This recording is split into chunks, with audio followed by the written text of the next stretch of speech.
On the field from the 50-yard line to the 35. Welcome the future of Yellow Jacket cheerleading, the Yellow Jacket mini cheerleaders.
Hiya, Bobby. Hi, Ken. Come on, Barbie, let's go party. Hey, goes with everything. Beautiful from head to toe. I'm ready to go. You know, it's pink. Good enough to drink. We like other colors, but pink just looks so good. Even when the tears are flowing, that diamonds on my face, I still keep the party going at one hair at a pace. Yes, I can. Even when the tears are flowing, that diamonds on my face. Watch me dance, dance the night away. My heart could be burning, but you won't see it on my face. Watch me dance, dance the night away. I'll still keep the party running. I want her out of place. When my heart breaks, when my world shakes, I don't play safe. Don't you know about me? I could dance, I could dance, I could dance, dance the night. Yellow Jacket fans, these mini Yellow Jacket cheerleaders represent grades pre-K through 5th grade. Let's hear it for the future of Yellow Jacket cheerleading.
best music for your game day. Here in Wynne.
When you walk into our store, you know you're going to be taken care of. You know that we know you.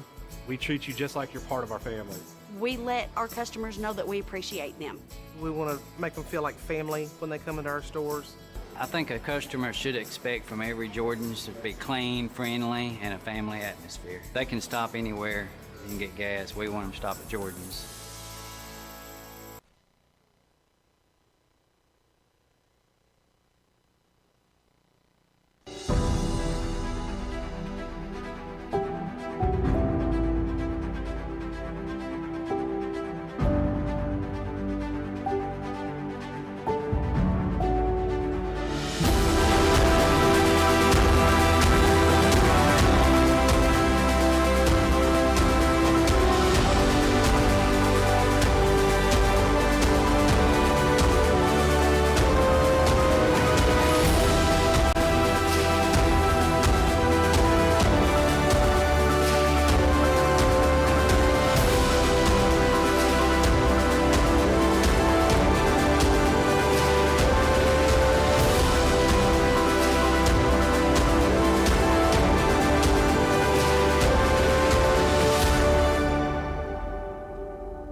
At Greenway, we know your work never stops.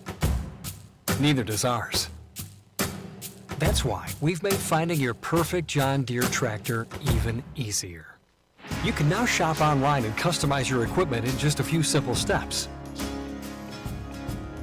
You can schedule a service whenever you might need it. We can even coordinate pickup and drop-off times that fit your busy schedule. And if a last-minute maintenance issue pops up, you can order parts straight from the cab of your tractor. That's right. You now have Greenway's entire dealership at your fingertips. Simple, easy, fast.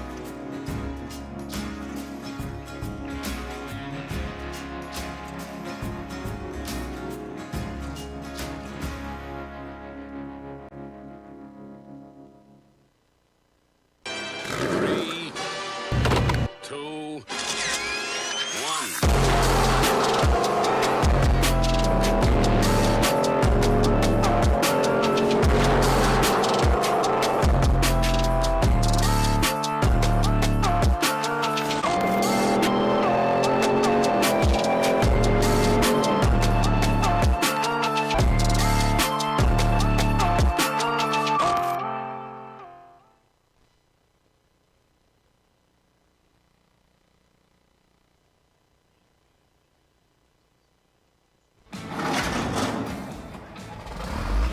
Greenway proudly supports the DIYer in you. Whether you're a mover, a shaker, a groundbreaker, a risk taker, a challenge embracer, or a landscape visionary, whatever the task, we've got a John Deere tractor that can help move your project forward. You've got work to do, so let's get started. Reserve yours today in store or at gogreenway.com.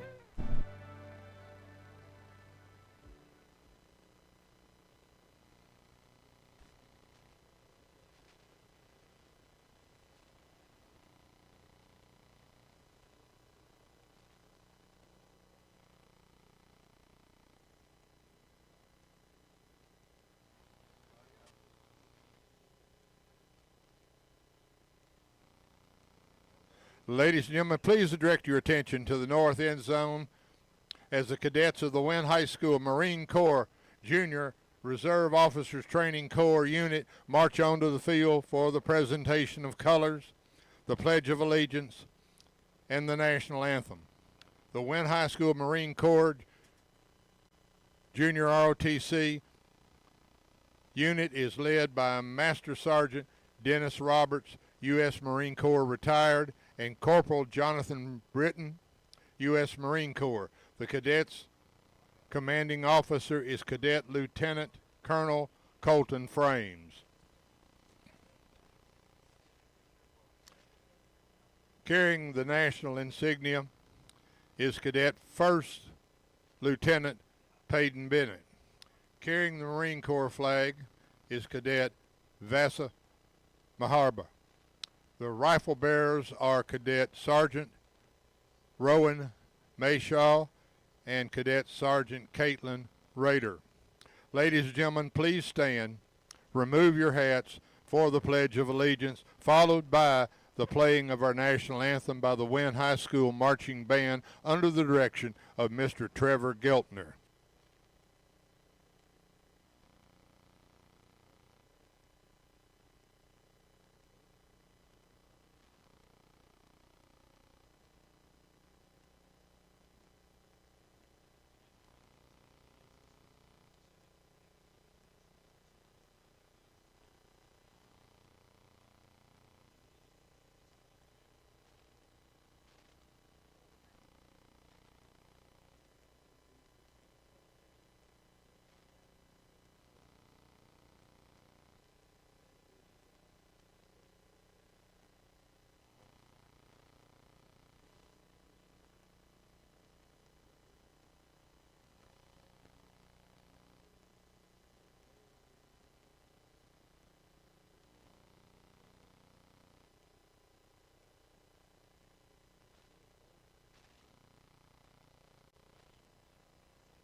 Ladies and gentlemen, the Wynne High School alma mater.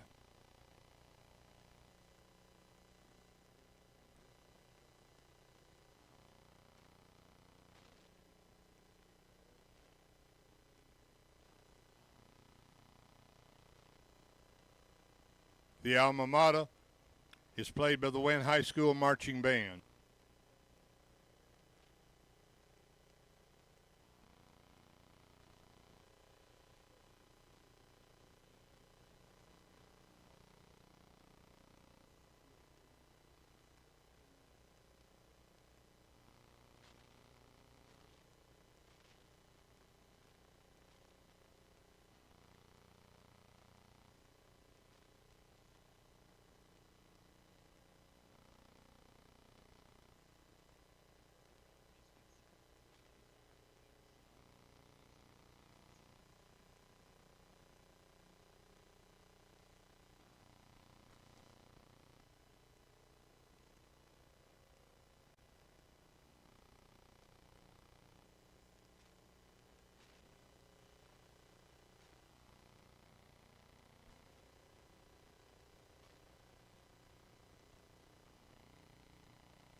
Football fans, tonight the Wynne Yellow Jackets face the Brookland Bearcats. The Bearcat school colors are red and black. They represent Conference 5A East. Their overall record is 2-1. The offense is a multiple and their defense is a multiple. Starting for the Bearcats at receiver, number 18, Barrett Cunningham.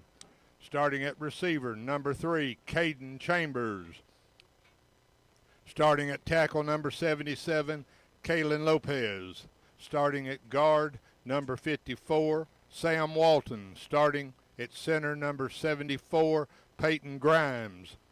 Starting at guard, number 61, Easton Cunningham. Starting at tackle, number 75, Austin Jones. Starting at H-back, number 14, Caden Webb. Starting at receiver, number 15, Gabe Carter. Starting at halfback, number 28, Malachi Stennett. And quarterbacking the Bearcats, number 11, Hayden Elder. The kickers for the Bearcats, punter, number 1, Felipe Lopez. Kickoff, number 22, Carlos Mata. And PTA, number 88, Mac Allen. And number 17, Dot Alo. The Bearcats are coached by assistant coaches Lucas Morris, Zach Manning, Jesse Frost, Zach Taylor, Brian Haynes, Bobby Joe Watson, Brandon Nix, Colton Bailey, and the trainer, Brian Griffith, and head coach, Mark Hensley.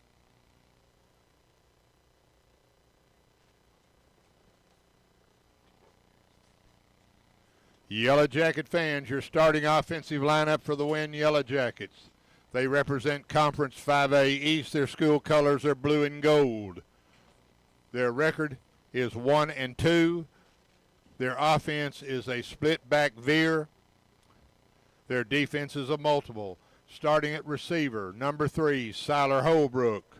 Starting at slot, number 6, Braylon McDowell.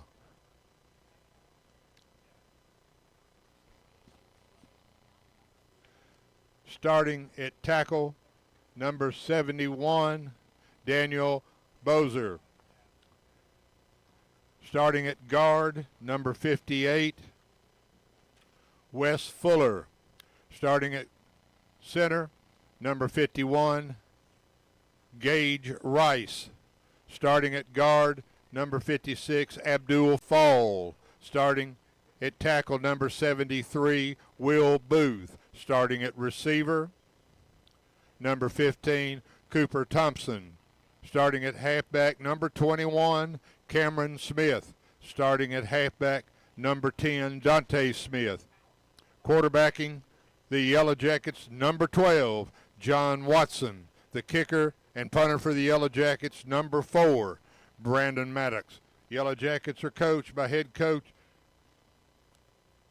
assistant coaches Clark McBride, Justin Skinner, Drew Vaccaro, John Lemke, Chris Jones, Richard Havner, Josh Cook, Alex Kane, Trey Boland, and head coach Clay Toddy. The trainer for the Yellow Jackets, Caitlin Brown.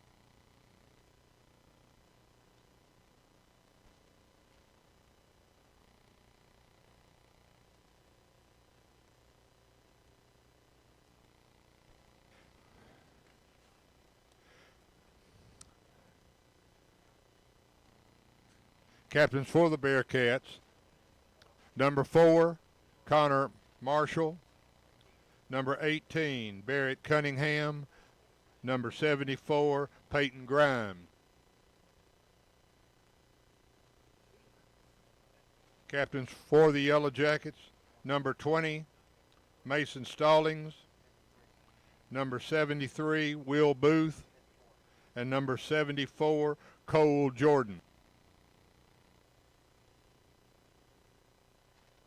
Officials for tonight's ball game, referee Tony Bohannon. Umpire Steve Reed. Head linesman Theodis Ingram. Line judge Virgil McNeil. Side judge Bradley Bohannon. And field judge Curtis King.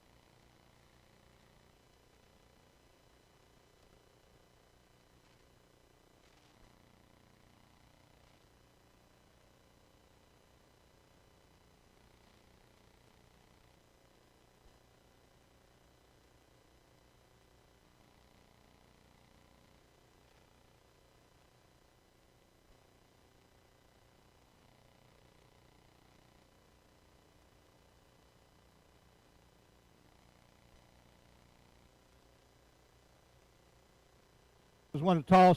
They're going to receive. All right, guys, go get your teams. Come back out. Let's play ball.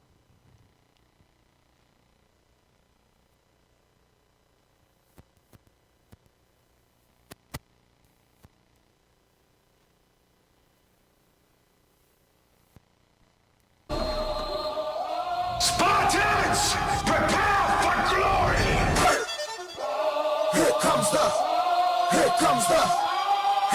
the, y'all don't really want it like, here comes the, y'all don't really want it like, here comes the, y'all don't really want it like, I said so, I keep it Wynne Yellow Jacket rivals, if you find yourself amid a sea of blue and gold, it is time to fear, for you have entered the Jacket Zone. Welcome, Brookland Bearcats, to the Delta Swarm.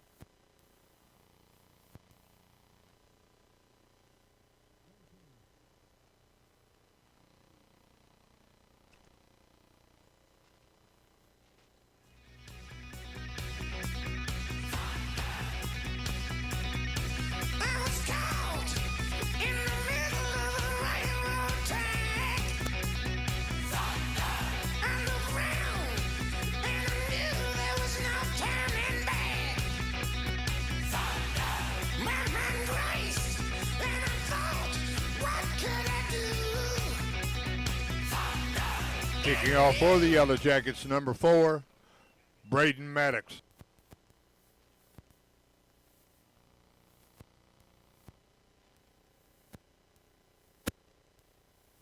Deep for the Bearcats, number 3, Caden Chambers, and number 1, Felipe Lozano.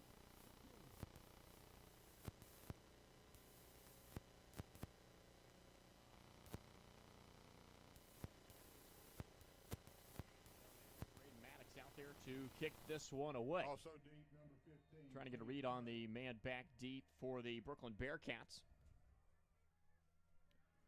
And the kick is up, end over end, towards the left side. Brookland Bearcats going to haul it in. I think it's number 1, Felipe Lozano. Brings that one out to about the 25-yard line. That's where he's going to be brought down. And the Brookland Bearcat offense is going to get things started. So it's the quarterback. It's Hayden Elder.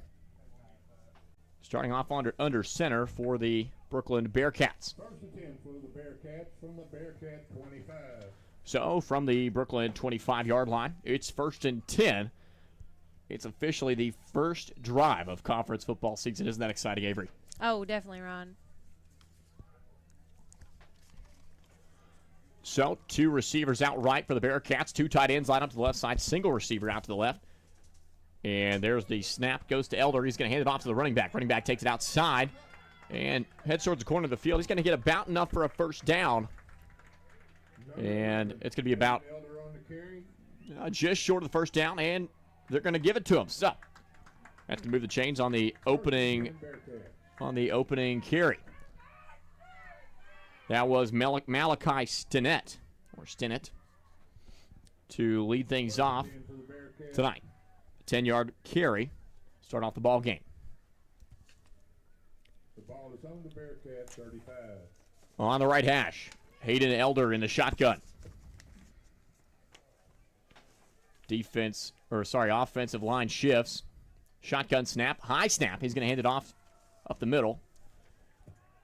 Once again, it's Stinnett. Not going to get nearly as much on that one, about 1 yard. On a carry. So second down and 9. It's the Brookland 35. Sorry, we'll say 36-yard line. From the Bearcat 36. So second down and 9 from the 36. Hayden Elder. Man in motion. Shotgun snap to Elder. Elder rolling left. He's going to throw a pass out.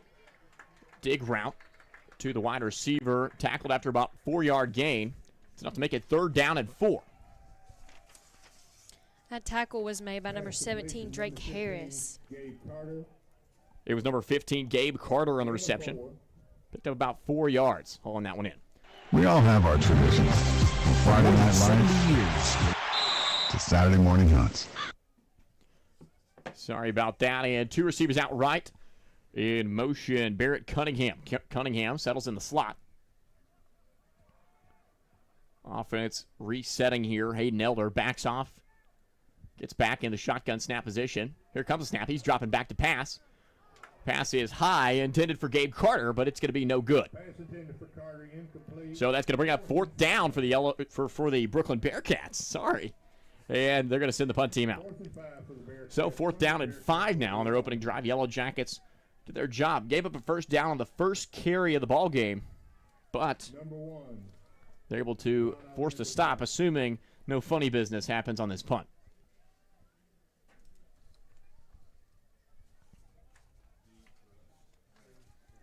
So 4th down and 5. The punt is up. It's an end-over-end punt, and it's going to go out of bounds at around the Yellow Jacket 44. That's where it's going to stop. And so that's a Ford Dooley and Griffin defensive stop. That's another Yellow Jacket defensive stop. When you need a good defensive team, give the guys at Ford Dooley and Griffin a call at 238-2348. So that's a good way to start things off, isn't it, Avery? Oh, absolutely, Ron. First down and 10 for the Yellow Jacket offense. Looking to get things started here. Try to put some points on the board to start off the conference season.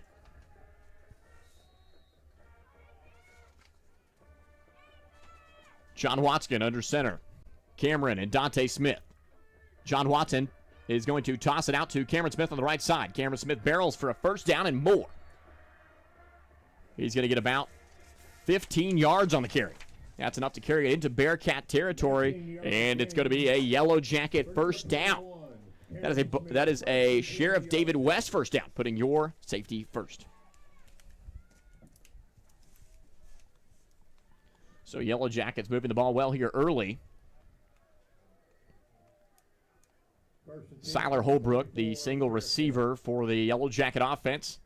John Watson hands it off to Dante Smith. Dante Smith running between the tackles. He's got about 8 yards on the carry before being brought down. I think it was number 14 on the Bearcats. That would be number 14. That's Gaden Webb, the junior linebacker. So they're going to say it was a gain of 10 for Dante Smith. And so that's a Darlene Andrews Bookkeeping and Tax Service first down. Always in balance, accurate, and always on time. That is the second first down of the night for the Yellow Jackets. So first down and 10, ball on the 29. John Watson hands it off to Cam Smith once again. And they're going to stop him here. A swarm. What is a pack of a pack of Bearcats? A family of Bearcats? A group of Bearcats? And on the stop there. I was going to say swarm, but that's what we are, I think. Yeah. Which, we call it the hive. That's what we call the arena, but Yellow Jackets live in nests. Yeah, so it wouldn't really... Nobody wants to say we're in the nest, right? No. So second down at 8. Watson hands it off to Dante Smith. Dante Smith takes it on the inside between the left tackle and left guard. Going to get a couple more on the carry. Yeah, about 3-4 yards. Gain of 4, 3rd and 4. Both Dante and Cam Smith, about 2 carries each so far. Sets up third down for the Yellow Jackets. This drive could look a lot like the Bearcats drive if we don't convert here. So third down and 5, Cam Smith. Cam Smith running between the tackles. Enough to push it forward. Sets up a 4th down and 1. Is the offense going to stay out there? Cameron Smith on the carry. And looks like they are. So Yellow Jackets are 0-1 on third downs, but the offense out there to go for it once again.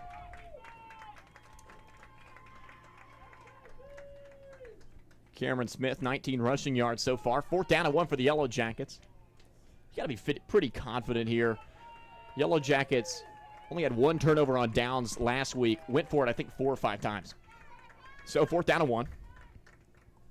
John Watson keeping it for himself. Quarterback sneak right up the middle.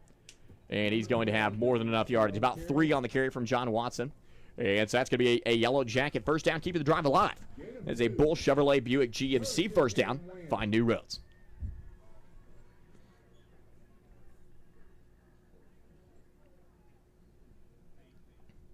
So first down and 10 from the Brookland 18-yard line. Yellow Jackets in the red zone here.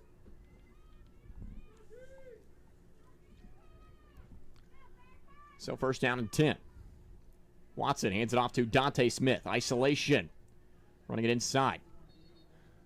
Followed Cam Smith up the middle for a gain of about 7. Gain of 7 yards, 2nd and 3. So 21 rushing yards for Dante Smith on just 3 carries. That's 7 yards a carry. 2nd and 3 for the Yellow Jackets from the Bearcat 12. So on the 12-yard line now. Jackets looking to score and set the tone early here. So second down and 3. The snap, the pitch out to Cam Smith. Cam Smith turning the corner and into the end zone. Just ran right through the Brookland defense. That is a consolidated grain and barge Yellow Jacket touchdown, proudly serving the agriculture and transportation industries since 1969. So, with 5:42 left to play in the opening quarter, Yellow Jackets take the lead over the Brookland Bearcats, 6-0. And it's going to be the kicking team out there for the point after attempt. And so it's Braden Maddox, number 4, the place kicker for the Wynne Yellow Jackets. Siler Holbrook is holding. Simars long snapping. Maddox getting set here. The snap from Mars. The hold from Holbrook. End over end kick, and it's good. Braden Maddox perfect on point after attempts so far this year. So with 5:42 left to play, Yellow Jackets are up 7-0. You're listening to Yellow Jacket Football on KWYN, part of the EAB Sports Network. We'll be right back. We all have our traditions, from Friday night lights to Saturday morning hunts. These are the traditions we pass down to the next generation. Now, we might have hung up our cleats a long time ago, but come tomorrow morning, we can still put on our camo and hunter orange. Because some traditions last a lifetime. Get your hunting license and enjoy a season of memories, both on the field and in the woods. This message is brought to you by the Arkansas Game and Fish Commission. Hunt natural. And back we are here. Brookland Bearcats going to try to even things out here. Number 15, Gabe Carter, and number 1. Yellow Jackets able to get a defensive stop the first time out there. The man deep for the Bearcats is number 3. That would be Caden Chambers. Also deep is number 1, Felipe Lozano. End over end kick. Hauled in by Lozano. Lozano bringing it towards the middle of the field. He's going to be brought down at around the Bearcat 30.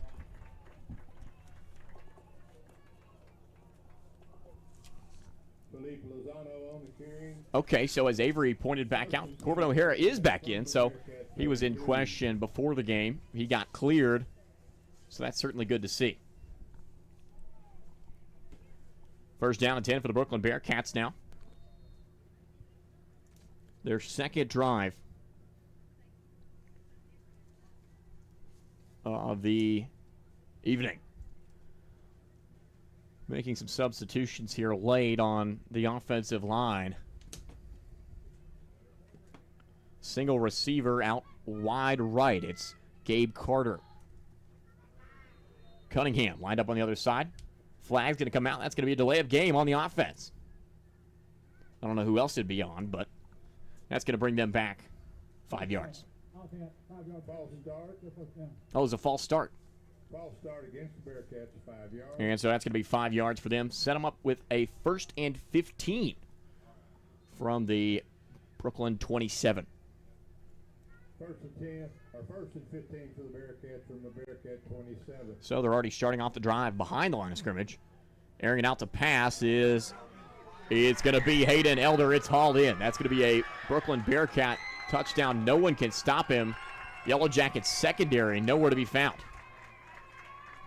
Hayden Elder just dropped that one in over the top. And that could be the equalizer. 5:24. Just one play. And the Brookland Bearcats have the opportunity to tie this up with the extra point. 78 yards on the touchdown pass to from Hayden Elder.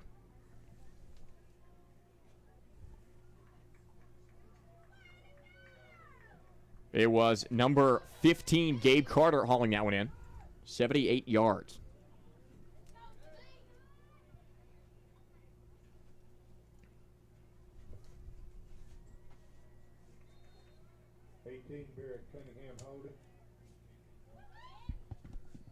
And so, lined up to kick the extra point for the Bearcats is number 13, Ricky Robinson.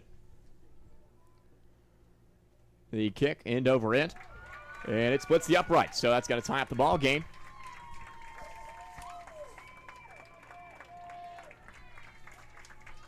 At 5:24 left to go in the first quarter, the Brookland Bearcats and the Wynne Yellow Jackets are tied, even at 7-7. You're listening to Yellow Jacket Football on KWYN, part of the EAB Sports Network.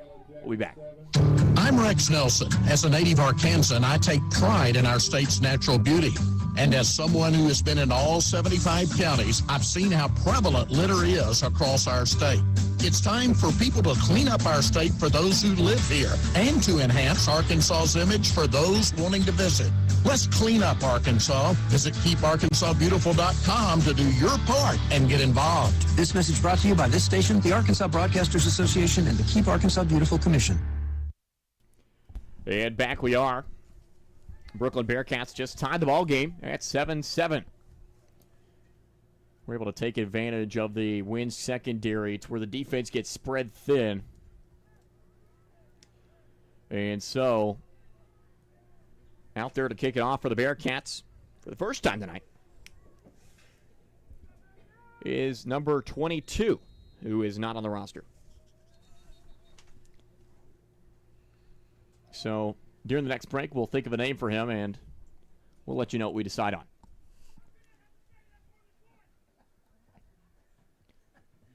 On the Brookland 40.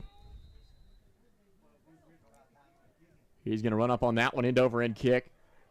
Deep into Yellow Jacket territory. Number 5 for the Yellow Jackets, bringing that in. It's James Jarrett. James Jarrett trying to get better starting position for the Yellow Jackets. Brought it back to the middle. He's going to get brought down around the 20-yard line. So better than it would have been. Really well-placed squib kick there by number 22 on the Brookland Bearcats. And it's going to get the Yellow Jacket offense started, where they can hopefully take the lead once again.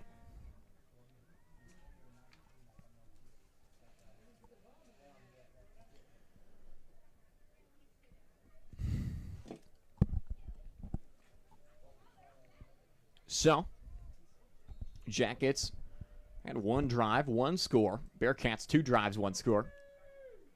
Yellow Jacket defense going to need to try to keep things going, keep things tight, bounce back from that. John Watson. He's going to give that to Cameron Smith. Cameron Smith up the middle. We're going to give to Cameron Smith about 4 yards.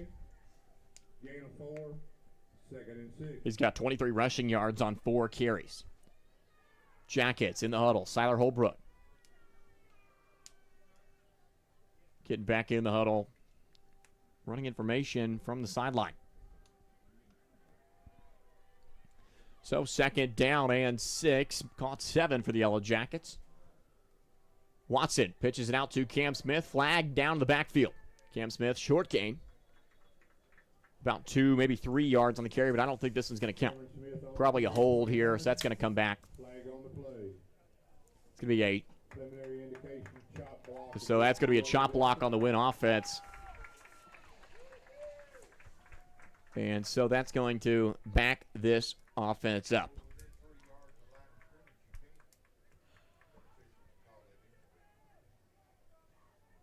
There's Corbin O'Hara coming back in. Yeah, he has been. He was in street clothes last game, dressed for this game. They weren't sure if he was going to play. And I guess he has made a recovery, got cleared by the trainer. They said they weren't sure about him. So, 2nd down and a bunch for the Yellow Jackets here. About 19. 2nd down and 18. 18. 2nd down and 18 for the Yellow Jacket offense now. They are backed up to about the 11-yard line.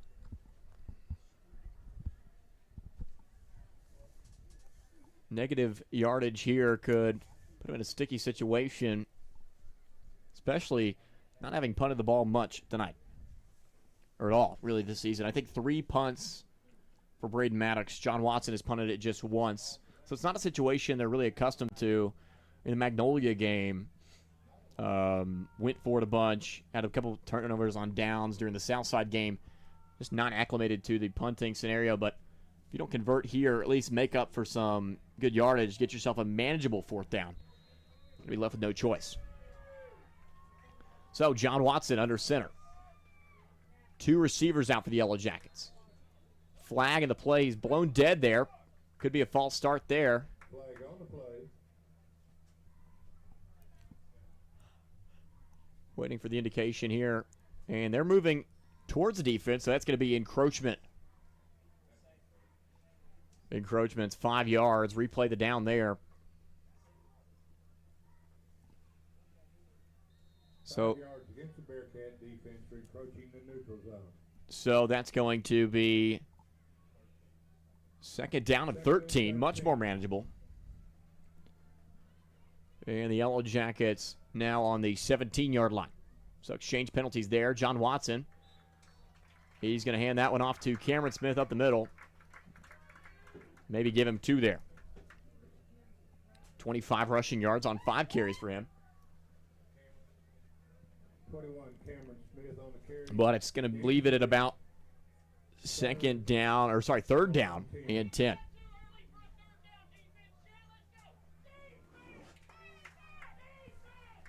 And the Brookland fans traveled well getting into it here. Hoping the defense can come up with something and generate the stop against the Yellow Jackets. Third down and 10. Watson. He's going to hand this one off, and they're going to get the stop. So that's going to be fourth down for the Yellow Jackets. Cameron Smith. I think no gain on the carry.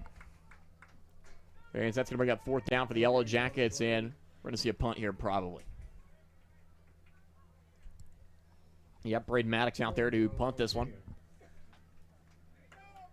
Pretty neck-and-neck ball game here.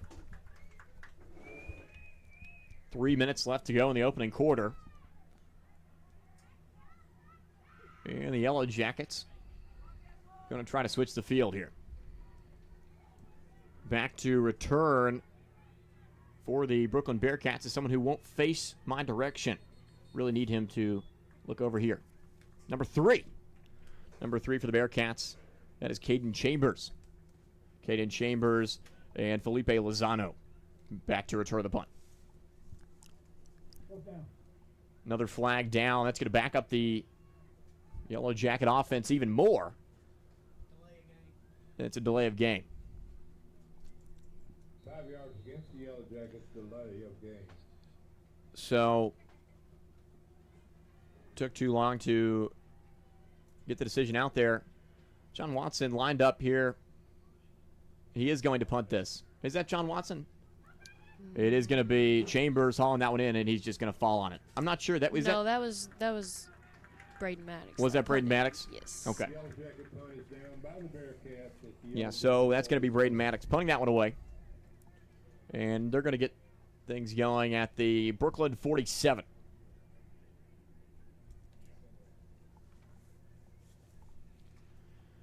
And so, 3 yards out of Yellow Jacket territory. And the Brookland offense, after such a big, explosive play to score on their last drive, is back out there against this Wynne defense. Are they going to turn to the air more? Are they going to try to stick to the game plan? What's the thing? Shotgun snap. Hayden is going to take it outside, turn the corner, and get pretty big yardage. Is the quarterback keeper about 7 yards on the carry there for Hayden Elder. Second and 3. Second down and 3 for the Bearcats.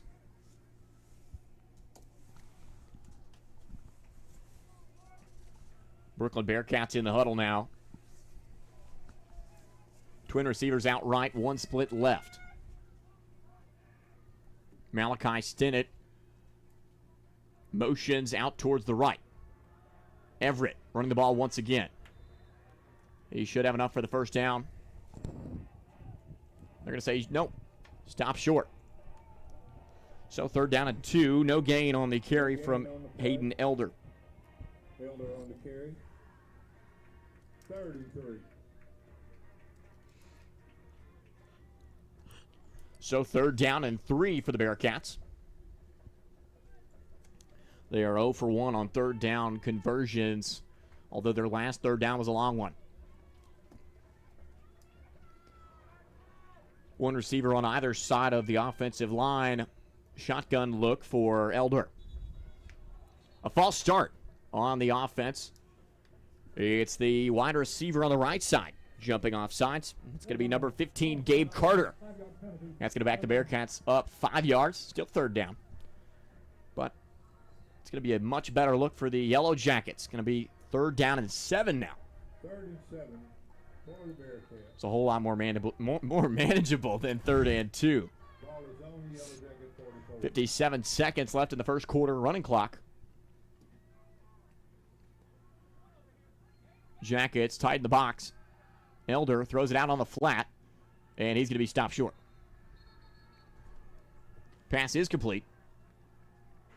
Pass was to number 3? Caden Chambers, I think, on the reception. Complete for 1 yard. 4th and 6.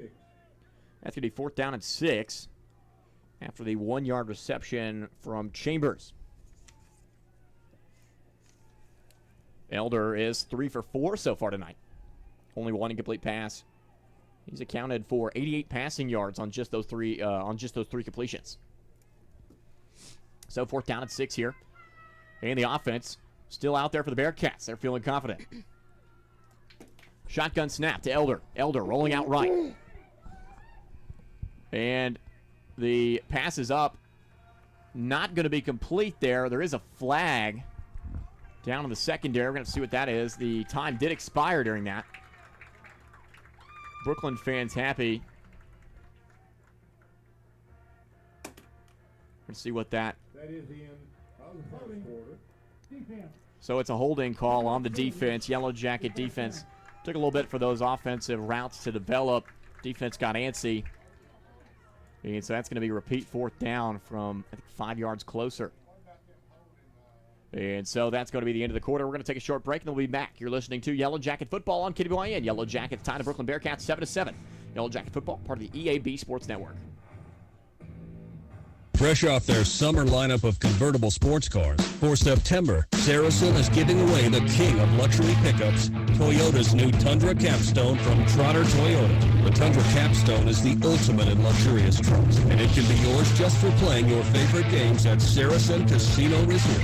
Only 40 minutes from Little Rock, Saracen is Little Rock's closest place to play and win. Saracen Casino Resort, Vegas, Arkansas style. Gambling problem? Call 800-522-4700. When you share the story of your summer vacation, will people lean in or tune out?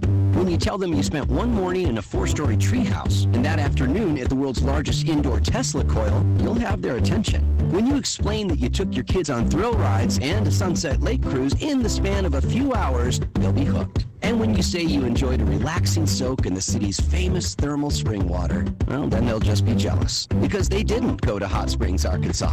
For more info, visit hotsprings.org. So 10 yards for the holding call. That's going to bring up 1st down for the Brookland Bearcats. And so they've got a 1st down and 10 from the Yellow Jacket 33. Threatening to take the lead here. 1st down and 10, Hayden Elder. And the shotgun with Stinnett. Hands it off to Stinnett for the 2nd time tonight. He's going to get wrapped up by Braden Maddox after a gain of about 3. So Stinnett. Give him 3 on the play. Or 4. We'll say 4. He's got 15 rushing yards on his 3 carries.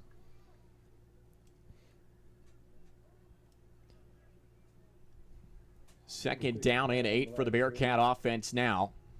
Gain of 2, 2nd and 8.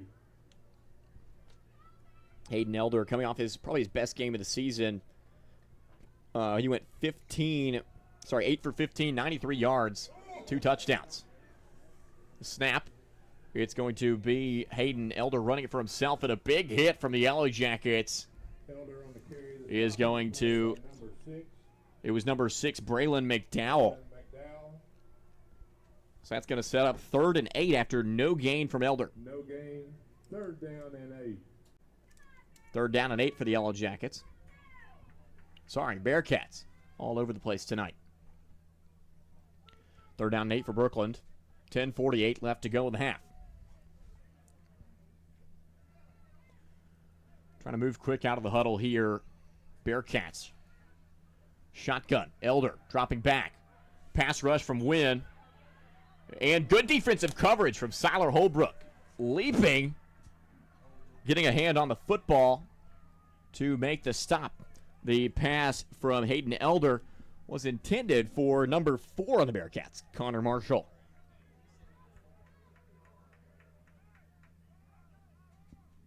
Pass intended for number 4, broken up by number 3, Siler Holbrook. Sorry, it was actually Stinnett, the intended receiver on the pass, the running back. Sorry, that was number 6, actually, different running back. Hayden Elder dropping back to pass, screen pass, and it's wide open. He's going to throw off a Yellow Jacket defender, enough for a 1st down, not a touchdown. Screen pass caught the defense off guard, and that's going to be a Brookland 1st down. It was Cunningham on the reception. Barrett Cunningham, his first reception of the ball game, from the 31-yard line all the way to the 15. So 16 yards on the reception for Cunningham. Elder having a good night tonight. So first down and goal now. No room for a first down for the Brookland offense without getting into the end zone. False start on the offense. Going to back him up 5 yards. Still first and goal 5-yard penalty on the 15. Bearcats, false start. Brings up first and goal from the 15. Number 6, Sinquan Spratt was the running back earlier. In motion, Cunningham. Elder. Trick play here. Going to try a little misdirection. Running it between the tackles. Flag down here. Could be extra yardage. Flag came in late. Could be a face mask. It is a face mask on the Yellow Jacket defense. So that should be half the distance to the goal.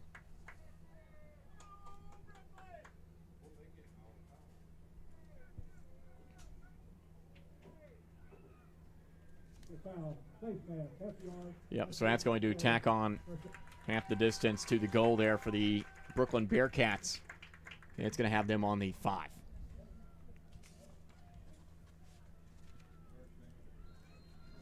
First down from the 5.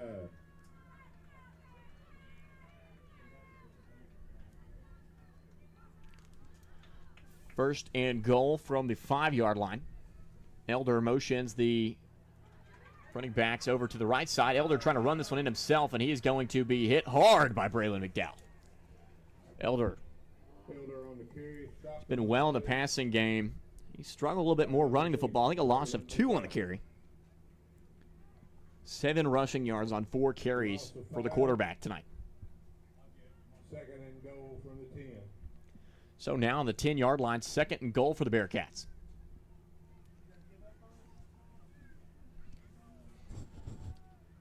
Brookland Bearcats trying to pick up their first win against the Wynne Yellow Jackets ever. Spratt and I think that's Caden Webb in the backfield with Elder. Elder rolling out left, dances, and the pass is complete to, that's number 15, Gabe Carter. That one's going to get them about 5 yards. 5 yards on the reception by Gabe Carter. Carter, the one who hauled in the touchdown earlier. So it's 3rd down and 5.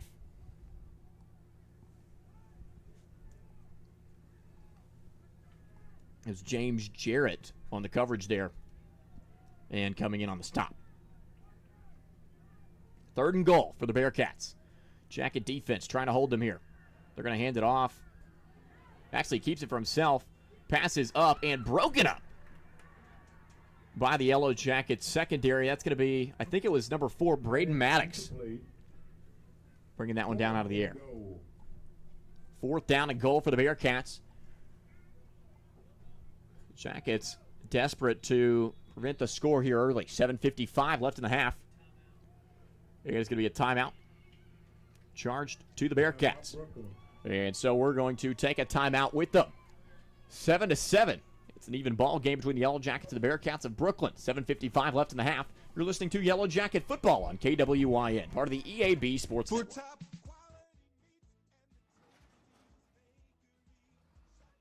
Greenway proudly supports the DIYer in you.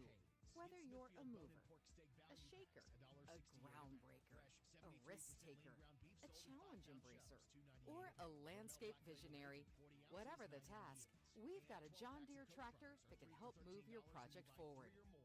You've got work to do, so let's get started.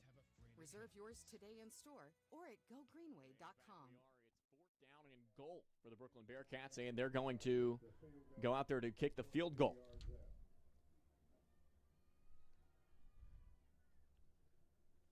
And so the place kicker for the Bearcats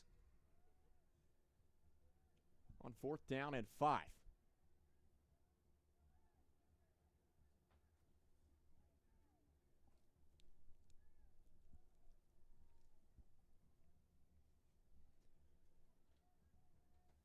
And so the referee signals, gives them the okay to get things going. 7:55. Bearcats trying to take the lead on the, let's see, that would be a 22-yard field goal. Kick is up and good.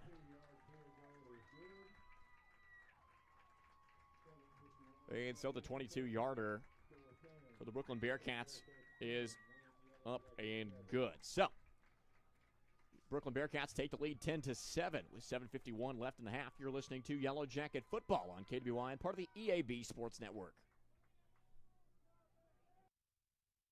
The success of a crop begins with field preparation and agricultural equipment manufactured by House Industries in Cherry Valley, Arkansas. Located in the heart of the Delta, House Industries specializes in tillage and seedbed preparation equipment. From residue management and light tillage to seedbed preparation, House Industries has the equipment you need to preserve nutrients, conserve water, and prevent erosion. To increase efficiency when planting this year's crop, visit your local Greenway Equipment dealership for pricing availability or call House Industries at 870-588-3773. And back we are, Yellow Jackets about to get things going on offense once again to try to reclaim the lead here. Deep for the Yellow Jackets. McDowell. So back deep for the Wynne Yellow Jackets. It's number 6, Braylon McDowell, number 3, Siler Holbrook, and number 10, Dante Smith. The kicker for the Bearcats that made the field goal was Mac Allen. Big return there from Braylon McDowell down the left sideline. That's going to have the Wynne offense getting started around the 30.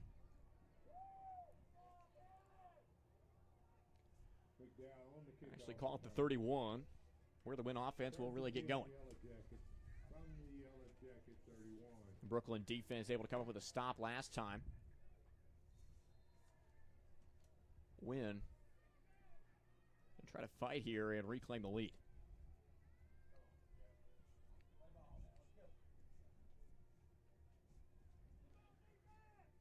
John Watson under center. Both Smiths in the backfield. Watson hands it off to Dante Smith. Dante Smith up the right side. Dante Smith fights for 5, maybe 6.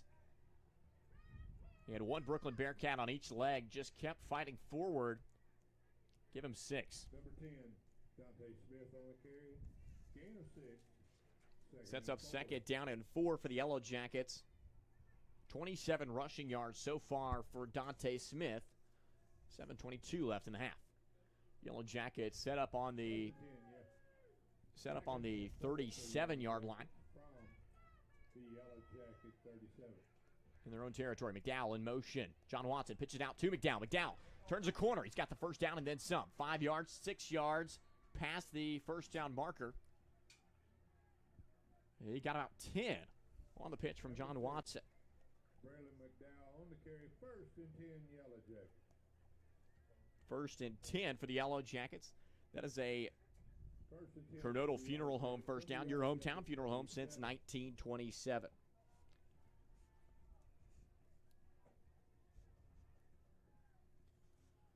First down and 10 now for the Yellow Jackets. It's McDowell lined up in the left slot. Cam and Dante Smith. He's going to hand it off to Cam Smith up the middle. He's going to be stopped at the line of scrimmage. The boys up front for the Bearcats doing a fine job tonight containing the Wynne backfield.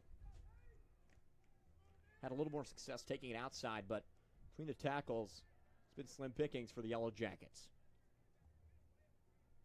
In fact, Cam Smith's past 4 carries have been 2 yards or less each. Second down and 10 for the Yellow Jackets.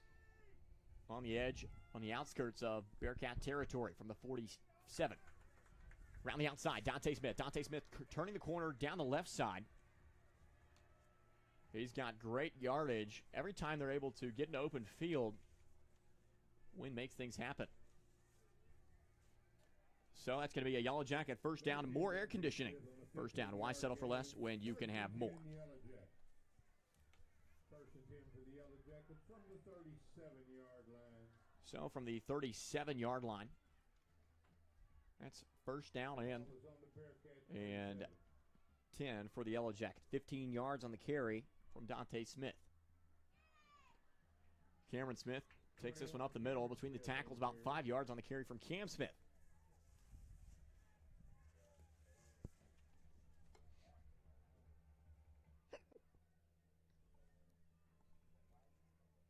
Well, I'm not sure. I guess I'm saw incorrectly. Actually, give him about 2.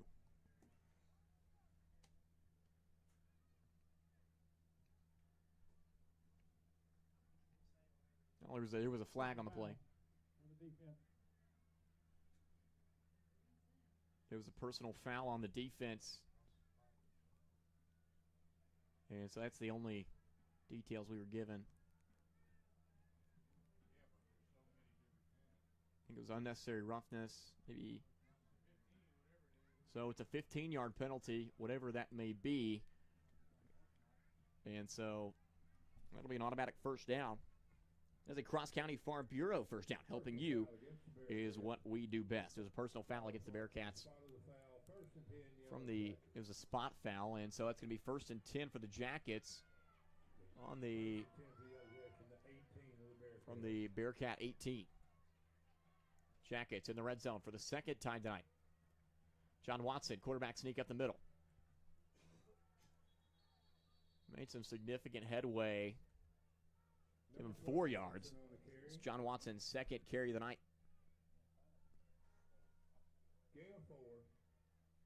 That sets up 2nd down and 6. Now on the 12-yard line. Sorry, the 15. Ball is on the Bearcat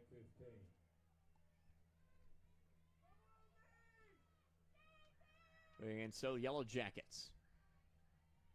John Watson going to hand this one off to Cam Smith. 21. Maybe the wrong read there. Cam Smith headed right into danger. No gain on the play. 9 carries, 31 yards. It's probably a season low in terms of yards per carry. Only 3.4 on each touch for him. So 3rd down and 5 for the Yellow Jackets on the 14-yard line. 1 yard on the gain from Cam Smith.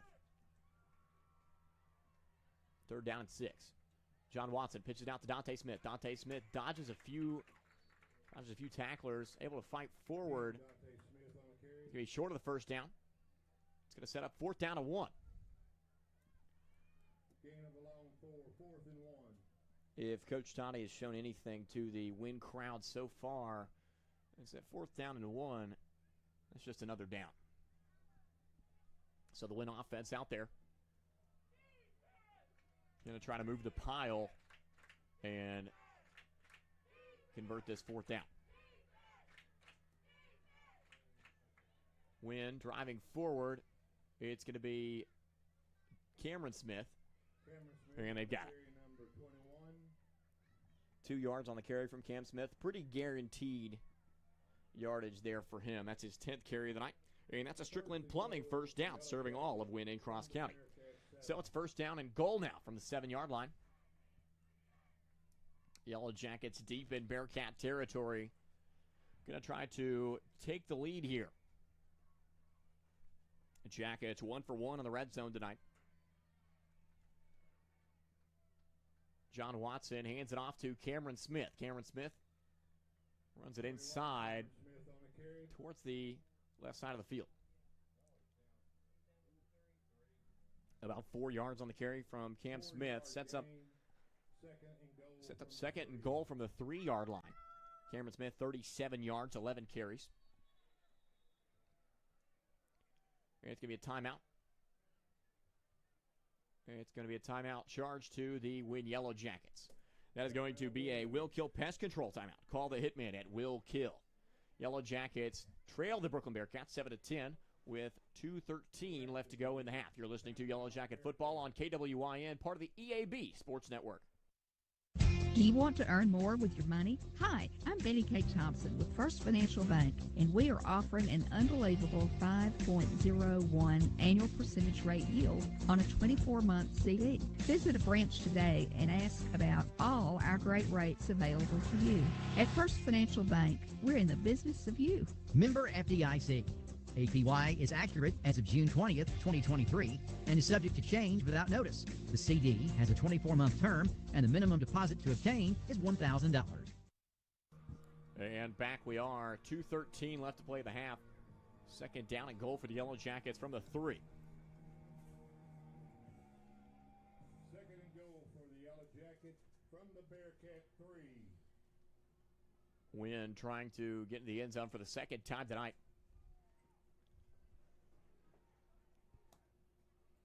No receivers. Actually, just Braden Maddox lined out at receiver for the Yellow Jackets. Cooper Thompson, the tight end on the left side. Jackets from the left hash. Both the halfbacks, Dante and Cam Smith. And John Watson under center. Second goal. John Watson hands it off to Cam Smith. And they're down to the 1. Sorry, gain of 1. That sets up the Yellow Jackets at the 2-yard line. And it's like these teams just trading drives.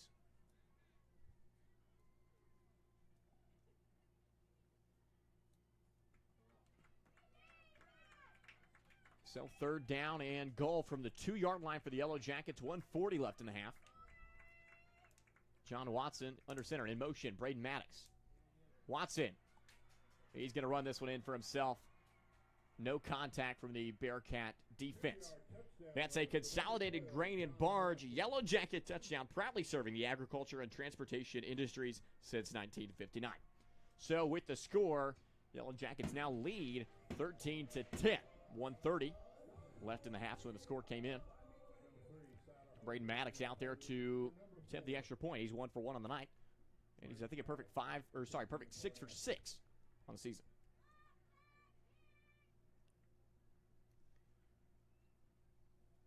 And the snap from Simars. The hold from Holbrook. End over end kick. And it's perfect. Beautiful kick there from Braden Maddox.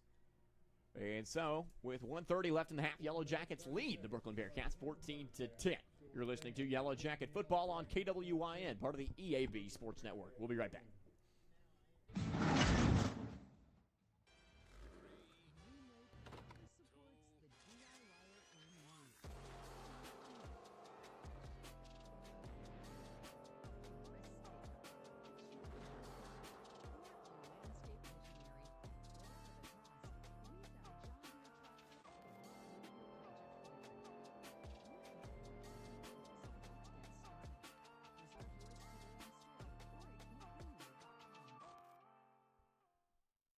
And we're back as the Yellow Jackets set to kick this one off. Jackets now up by 4 after that Consolidated Grain and Barge touchdown by John Watson. It was a 2-yard rushing touchdown by him.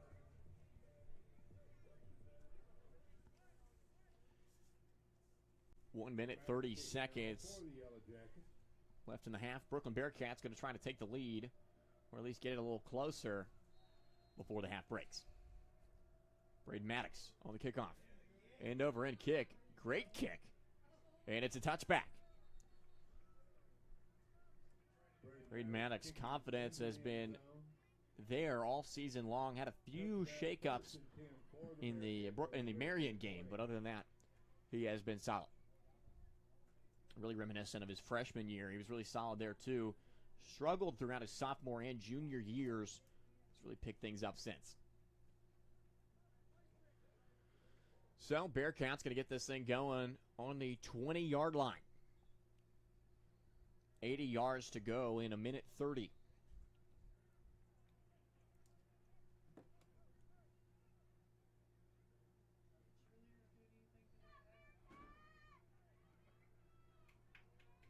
First down and 10. Elder rolling out right. Trying to turn the corner. He's going to throw this one away. Actually, no. Pass complete. I thought that was towards the sideline, but it was hauled in. Threw up a prayer to Felipe Lozano. They're going to say it was incomplete. No, not incomplete. There was a flag down, though. Play was out of bounds.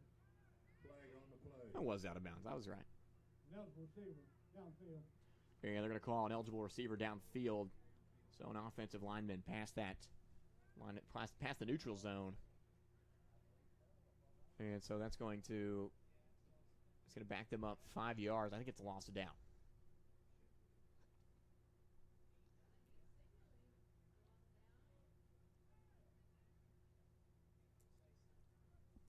Eligible downfield on the offense. 5-yard penalty, still first down. And so they're actually going to say it's a 5-yard penalty, still first down, 1st and 15. First and 15 from the Bearcat 15. So Elder, incomplete pass on his 8th passing attempt of the night. First down at 15 for the Bearcats on the 15-yard line. 85 yards down the field. Shotgun snap to Elder. Elder dropping back to pass. He's going to heave one up. And it's caught. Actually, no, it's not. Intercepted. Oh, my goodness. It came out of the hands. It came out of the hands of Lozano and into the hands of James Jarrett. That's the first Yellow Jacket interception of the season. And might I add, it's a Ford Dooley and Griffin defensive stop. When you need a good defensive team, give the guys at Ford Dooley and Griffin a call at 238-2348. James Jarrett hauling in the interception. A big play there. I think everyone on the Brookland side was confident that they had made the catch. And then I guess it came out of the hands of the Brookland receiver, James Jarrett. Great awareness of the play to haul in that interception. So Jackets generating takeaways, one of their points of emphasis this week.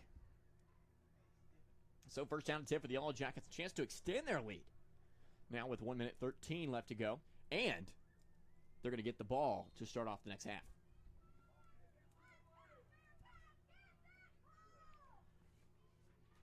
Wynne Yellow Jackets in motion. McDowell. Watson pitches it out to McDowell on the left side. McDowell dances past one defender, brought down after a gain of 2. Second down and 8 now for the Yellow Jackets. They've got McDowell more involved in the run game tonight. He's got 12 yards on his 2 carries.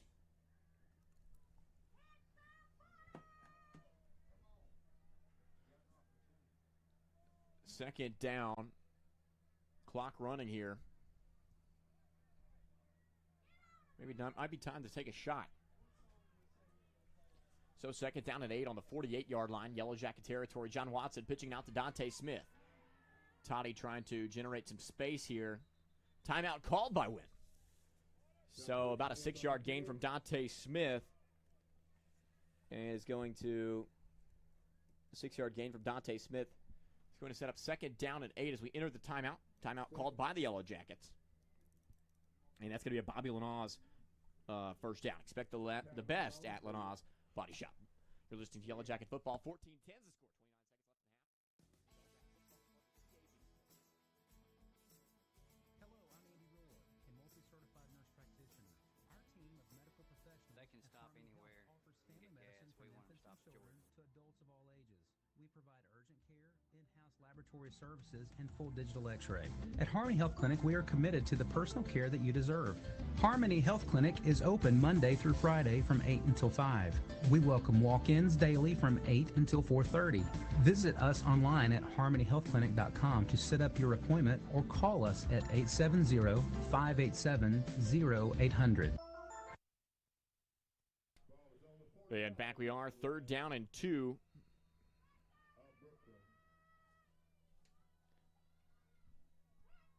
Third down and 2.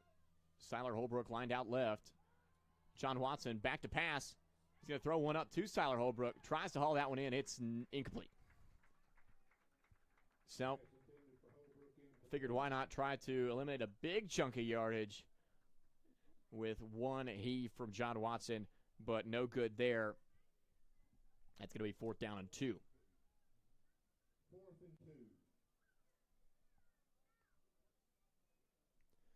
So fourth down and 2. Wynne offense still out there. 23 seconds left.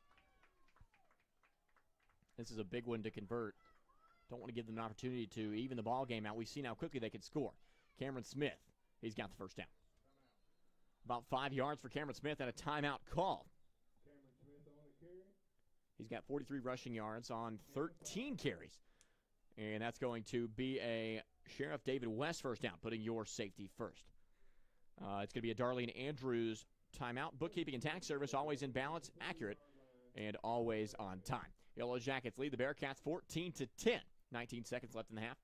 You're listening to Yellow Jacket Football on KWYN, part of the EAB Sports Network.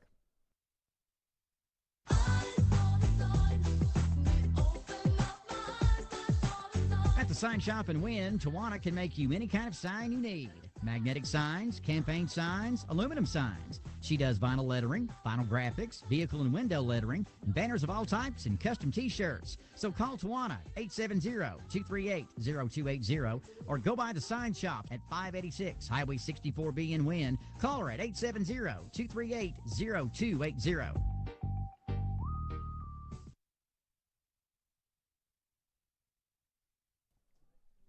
And back we are, 1st and 10 for the Yellow Jackets at the Brookland 40.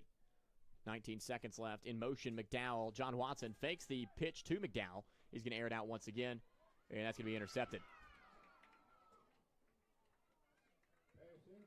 And actually, you're going to say it hit the ground, so that's just going to be an incomplete pass. Got lucky there. Did not want to give them that with 13 seconds, especially after they scored on their first play of their second drive of the ball game. So second down and 10 for the Yellow Jackets. 13 seconds. Didn't waste much time there, at least. If you can get a positive out of it. But Yellow Jackets, probably Yellow Jacket fans happy to see Coach Toddy, happy to take that gamble. McDowell in motion. McDowell on the wheel route. John Watson. He's trying to hit a open McDowell. And a Brookland defensive back got a hand on it there once again. Walker Spears, probably one that could have been intercepted there as well. Just pulling out on the stops here with 7 seconds left to go in the half. Third down for the Yellow Jackets now. This might be time to run out the half. They are bringing in Siler Holbrook. Third down and 10 for the Yellow Jackets. So, that being said, Siler Holbrook in the game could mean another pass. Watson, he is. Play action pass. Throws it out on the flat to Braylon McDowell. Braylon McDowell, he's trying to extend the play. Time's expired. He's got the first down, but that's going to be the end of the half. Braylon McDowell, about a 15-yard gain for him on, that would be John Watson's first complete pass of the game. That'd be for 15 yards. So that was a Bull Chevrolet Buick GMC first down. Find new roads. So be sure to stay tuned for our Pittsburgh Ag halftime report, conference, and regional scoring updates, an inside look into Yellow Jacket athletics and stats for both teams. At the half, Yellow Jackets lead the Brookland Bearcats 14-10. You're listening to Yellow Jacket Football on KWYN, part of the EAB Sports Network. At Pittsburgh Ag, your area bex dealer, we're farmers at heart. We're dedicated to serving farmers, which is why we created our 100% free replant policy. Our philosophy is that we aren't just selling a bag of seed, we're selling a stand of seed so farmers can plant with confidence, knowing that Bex will stand behind their products. If there's ever a need to replant a field of corn, soybeans, wheat, or milo, Bex will furnish the seed and royalties free of charge. No other company can provide that peace of mind. Call Pittsburgh Ag at 870-588-7594 to place an order today. Football season is gearing up here today. Cross County Farm Bureau proudly supports our little ministry. We wish them the best of luck in this upcoming season. Stop by and see us at Cross County Farm Bureau.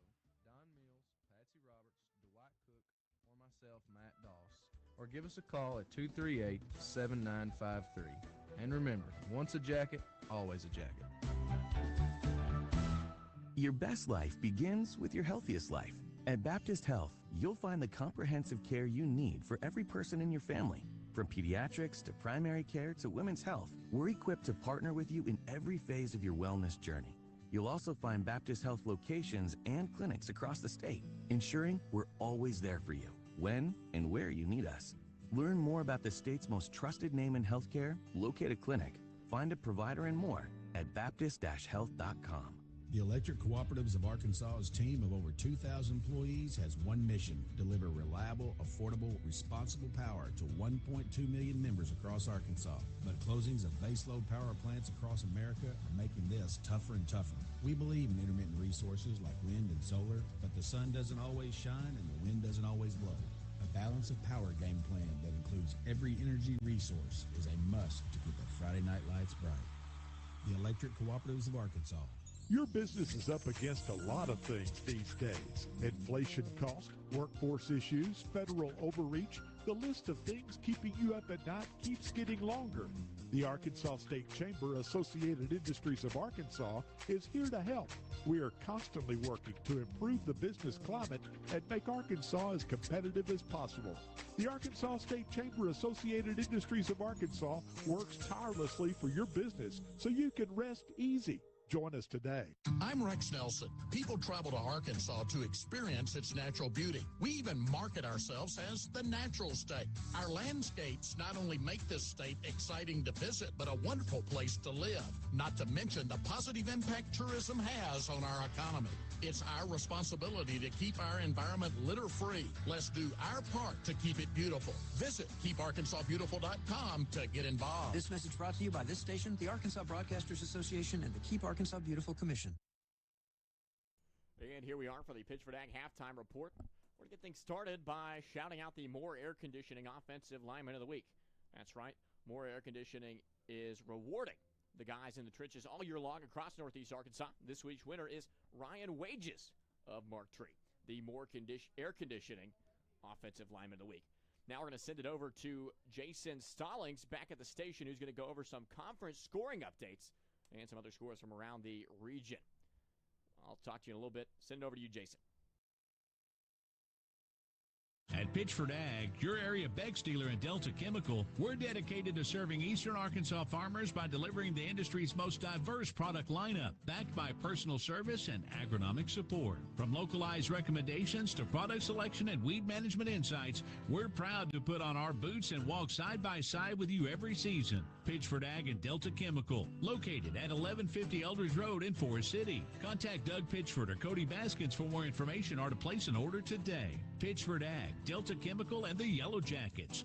Only the best is good enough. Go Jackets! Hi, this is Bob Moore with Moore Air Conditioning. AC issues in the summer interrupt your life in more ways than one. We're here to help. When you need your air conditioning repaired, you need it fast. Get more assurance with the Moore same-day guarantee. We'll send a licensed, trained, and background check technician to your home the same day you call, or you don't pay a service fee. That's the Moore Assurance Guarantee, creating comfort one home at a time. 870-238-3372. You deserve more. Don't settle for less. Today comes only once. It is a day of opportunity. What is done with this day will play a big part in determining the future. I am Renata Jenkins-Bowler with Roller Funeral Homes. That is a pretty bold statement, but a true one nevertheless, because every day is filled with opportunities taken or missed. At Roller Funeral Homes, we look at each day as an opportunity to prove ourselves worthy of the trust that you have put in us for so many years. Roller Funeral Homes, with all our respect. Simmons Bank, nominated by Forbes magazine as a top U.S. bank, takes great pride in investing in our friends and neighbors. For more than 100 years, we've worked to make our customers' dreams come true, earning trust with convenient and reliable financial tools, checking and savings accounts, home and consumer loans, small business loans, and low-rate credit cards. Wherever you are on your financial journey, we're there with you every step of the way. Member FDIC, Equal Housing Lender. Greenway proudly supports the DIYer in you. Whether you're a mover, a shaker, a groundbreaker, a risk taker, a challenge embracer, or a landscape visionary, whatever the task, we've got a John Deere tractor that can help move your project forward. You've got work to do, so let's get started. Reserve yours today in store or at gogreenway.com.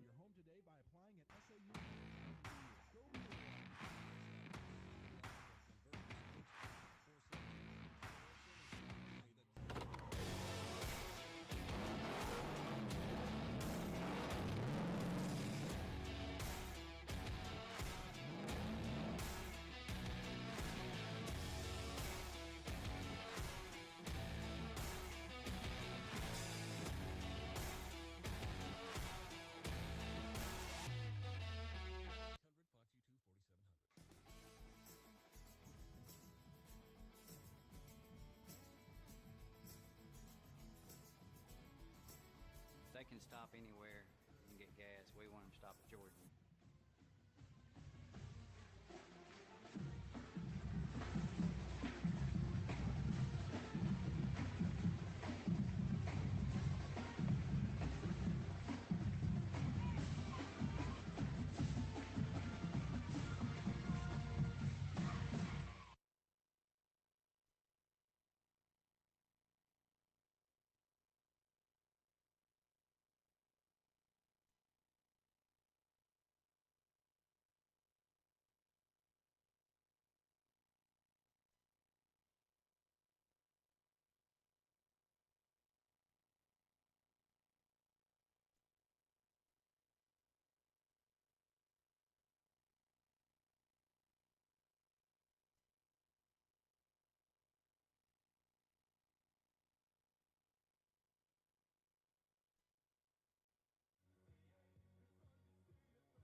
It's a farmer's dream to have thriving, healthy crops that stand strong against pest and disease. At Delta Chemical, we strive to make that a reality. Our products are carefully formulated, working in harmony with your crops to enhance your crop's yields and bolster your bottom line. We offer cutting-edge solutions for the ag industry, providing you with guidance and support every step of the way, whether you're a small family farm or a large commercial operation. Delta Chemical, located at 1150 Eldridge Road in Forest City. Discover the difference we can make. Give us a a call at 870-588-7594 and join the growing community of farmers who trust Delta Chemical to bring out the best in your fields. We're able to bring you Yellow Jacket football every Friday night thanks to our great sponsors like Arkansas Senator Ronald Caldwell. Senator Caldwell is a strong supporter of high school athletics and believes in its power to help develop our young men and women. Senator Caldwell proudly serves District 10, which includes Cross, St. Francis, Lee, Monroe, Woodruff, Jackson, Prairie, Arkansas, Poinsett, and Lone Oak counties. Senator Ronald Caldwell, proud sponsor of Wynne Yellow Jacket football.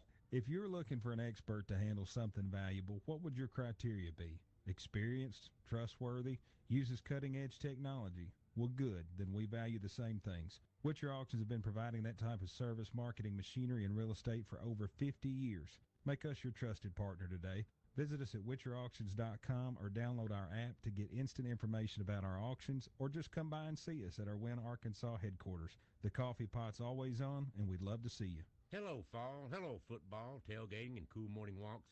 We all look forward to this time of year, so don't let a little neck and back pain spoil your fun.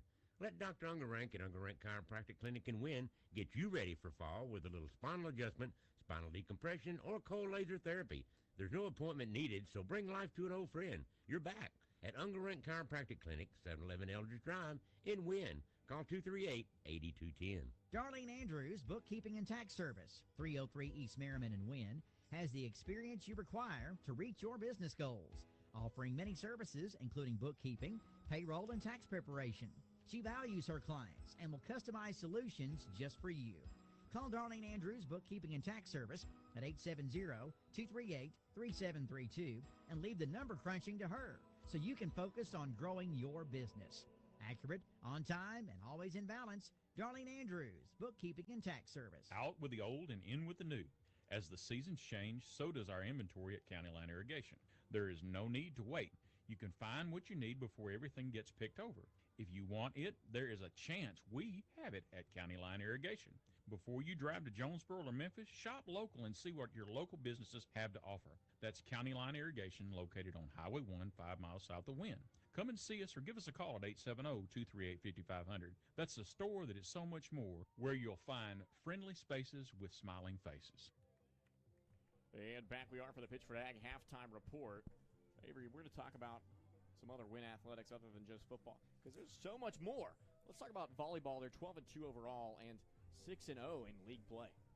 All right, so first on Monday, Wynne beats Harrisburg 25-9, 25-22, and 25-16. The player of that game will be Allie Glover with 14 out of 14 hitting, 6 kills, 13 out of 14 serves, 2 aces, and 14 digs. Then Wynne played Highland, and we beat them 25-11, 25-17, 25-10.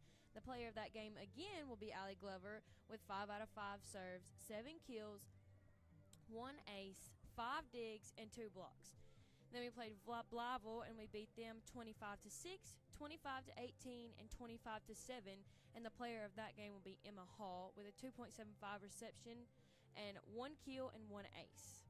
And this week, also the player of the week will be on the volleyball team. That's Bree Party. So she's the athlete. She's like of all athletes for Wynne this week. Bree Party, excellent athlete there for the volleyball team. Now, I don't know if anyone knows this. I was actually a tennis player, so tell me about how that tennis team is doing. All right, so Wednesday's tennis match against Highland, we had 18 wins and 6 losses.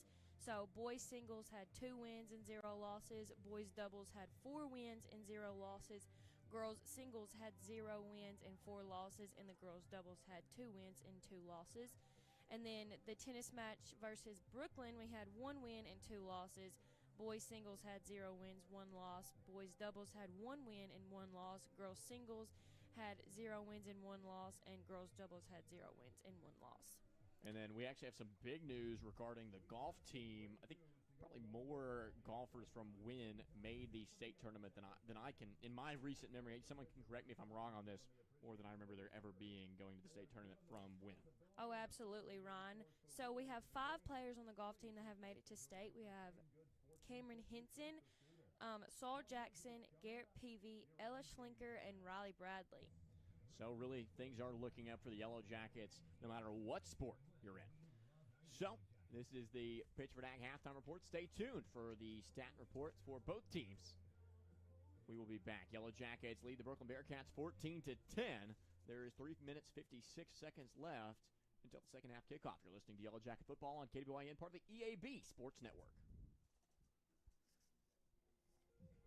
Evolve Bank and Trust in Wynne is here to help you get your home ready for the season. Stop putting off those much-needed repairs and improvements with the home equity line of credit from Evolve. Use the equity you already have in your home for a new furnace, roof, windows, or even a brand new kitchen. Call us for more details at 870-238-5557 or come by our Wynne Banking Center at 1690 North Falls Boulevard. Visit us online at getevolved.com. Apply today for a home equity line of credit from Evolve Bank and Trust. Subject to credit approval, member FDIC, equal housing lender. This is Tyler Griffin. I'm one of the attorneys at Ford Dooley & Griffin, located in Wynne, Arkansas. Our firm offers legal representation in practice areas like business law, criminal defense, personal injury, property, estate planning and probate, family law, agriculture, and many more. We work hard for our clients and are proud to practice in East Arkansas. If you need a lawyer, please give us a call at 870-238-2348 or go to our website at www.winlawyer.com. Give us a call today and ask for Carter Dooley or Tyler Griffin. Consolidated Grain and Barge keeps you up to date and your farming operation at your fingertips with our mobile app, CGB Grain.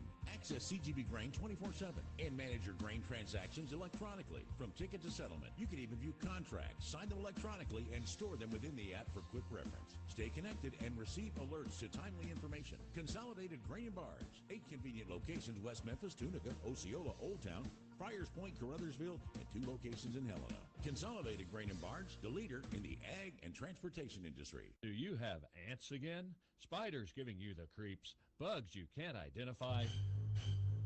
Call the hitmen at Will Kill. Jeremy Huey and his team of experts will get rid of those unwanted pesky pests. Will Kill also offers termite protection plans. Call the office at 238-2144 and speak with Amy, or drop by Will Kill at 101 South Falls Boulevard. For efficient and effective pest control, call Will Kill, your hometown experts. Will Kill. And back we are here for the Pittsford Ag halftime report. We're going to go over the stats for the Brookland Bearcats, offensive and defensive stats. So Bearcats so far put up 10 points throughout the first half. Still in the ball game, just a one-score game. 10-14 to score on that. Starting out with the quarterback for the Brookland Bearcats, Hayden Elder, number 11. He's 5 for 8 passing, 99 passing yards, 1 touchdown, 1 interception. Interception was from James Jarrett on the defense. I won't steal your thunder on that one, Avery. In receiving, Gabe Carter has 3 receptions, 83 yards in total, 1 touchdown. It was a 78-yard passing touchdown for him.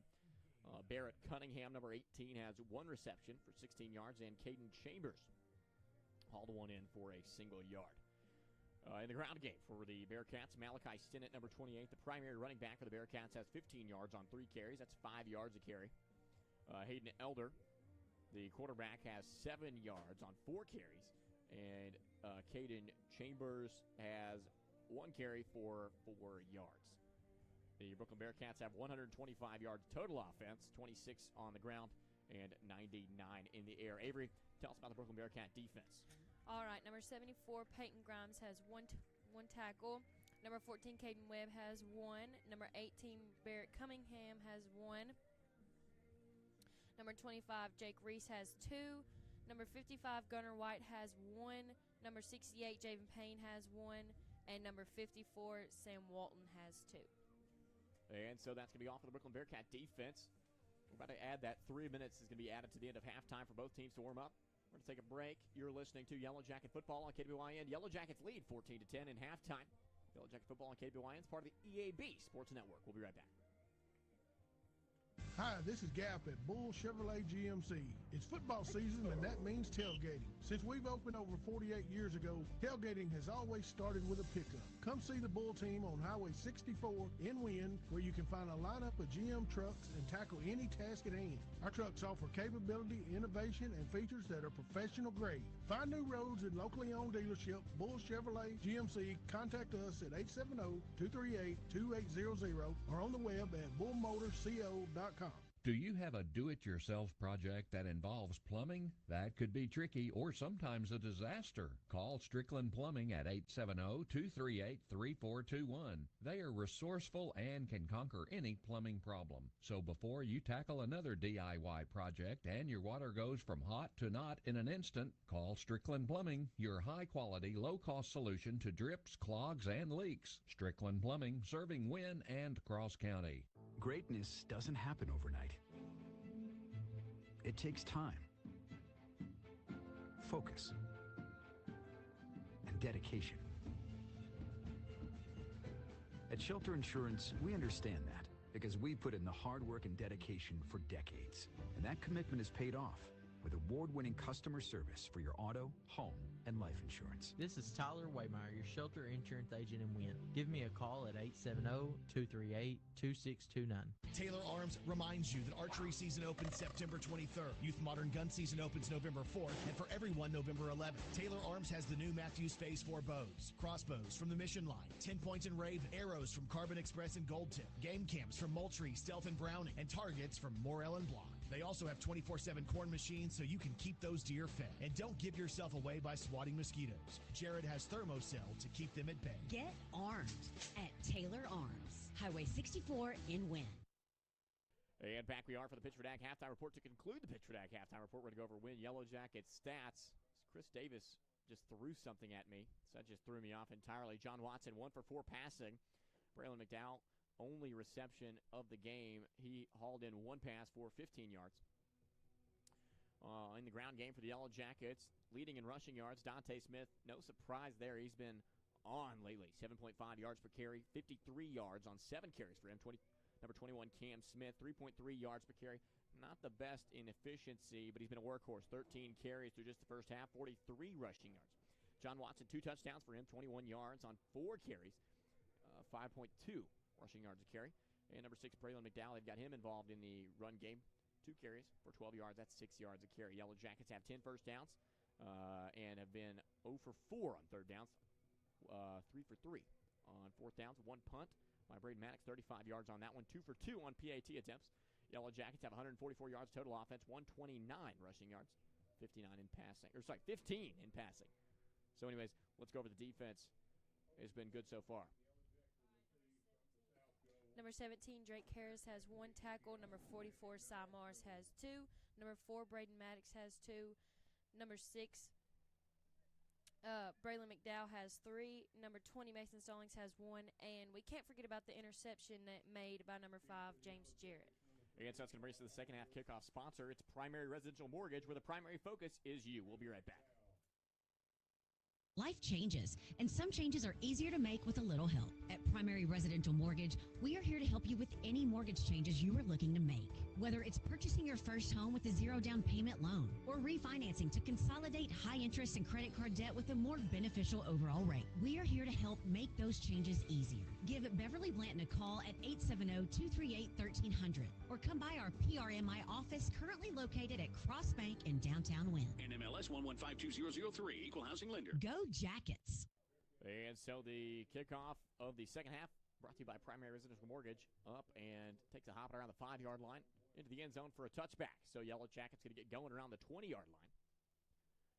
So that's where we start. Yellow Jackets, the tempo of the ball game's been in their favor so far tonight.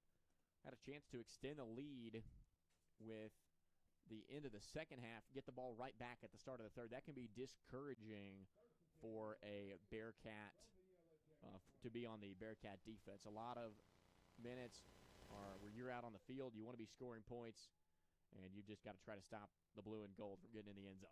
First down and 10 from the 20-yard line. John Watson hands it off to Cam Smith, start off the half. Brookland defense not breaking there. No gain on the carry from Cam Smith to start out the half. 43 yards, 14 carries.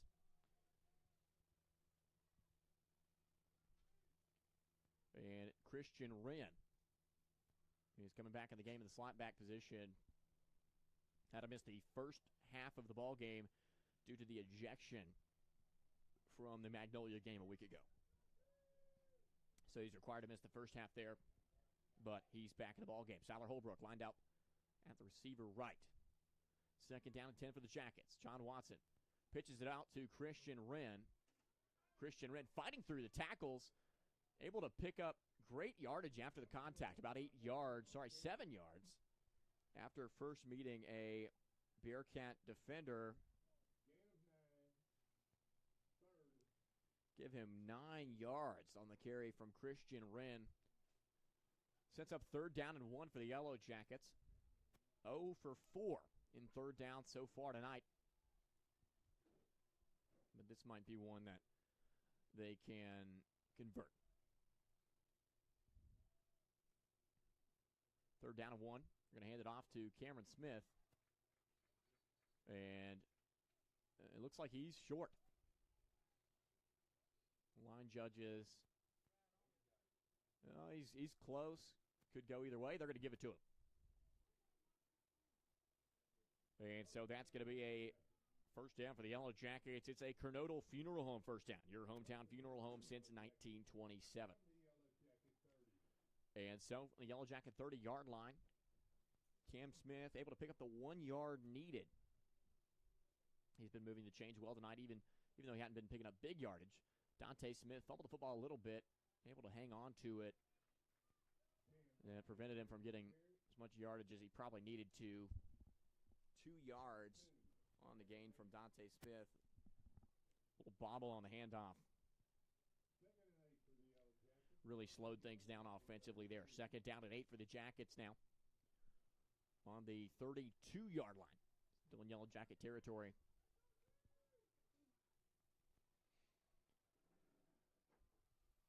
John Watson under center. 1 slot back, 2 tight ends. Watson hands it off to Cameron Smith. Cameron Smith is going to be brought down to the backfield for a loss. That's the first time we've seen that tonight. Loss of 1. I don't know the last time I remember this season the Yellow Jackets being brought down behind line of scrimmage on a designed run play.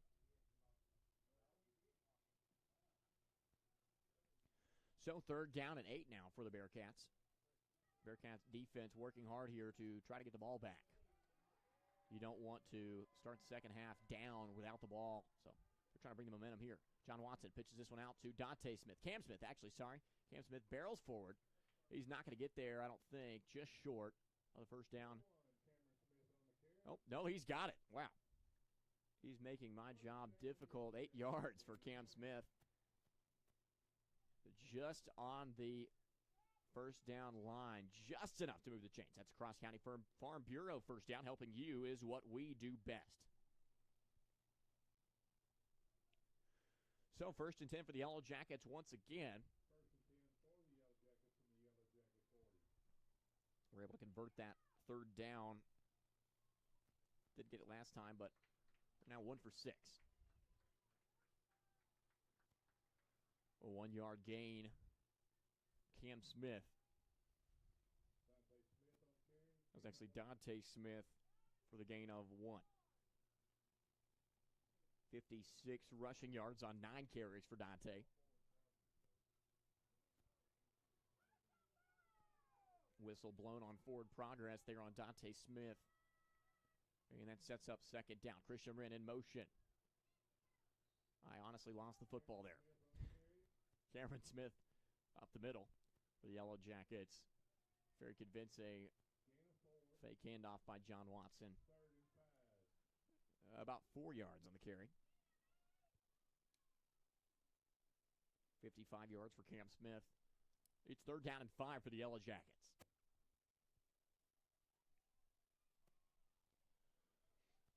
Siler Holbrook lined out wide. Offensive line not set. Otherwise, Brooklyn Bearcats could have got called for offsides there. John Watson is going to pitch it out to Cameron Smith, who's just going to slip. No defender. Just legs got tangled. He lost 1 on the carry. Maybe leaning on him too much. I mean, he's had 19 carries already tonight.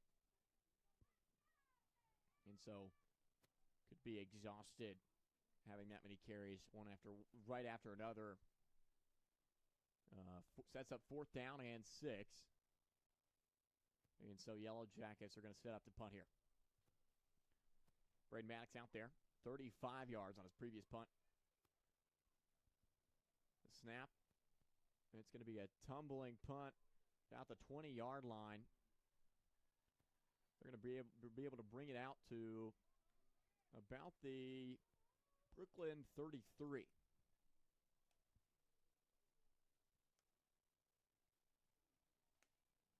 So about 30 yards on the punt there.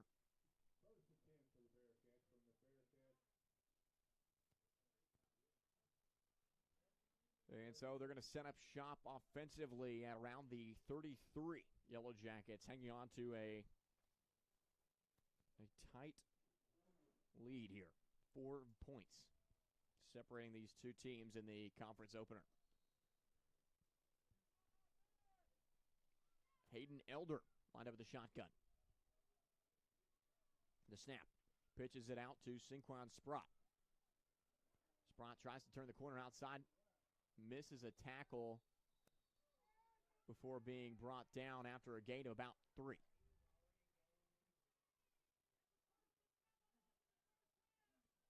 And so a gain of about 3 on the carry from Spratt.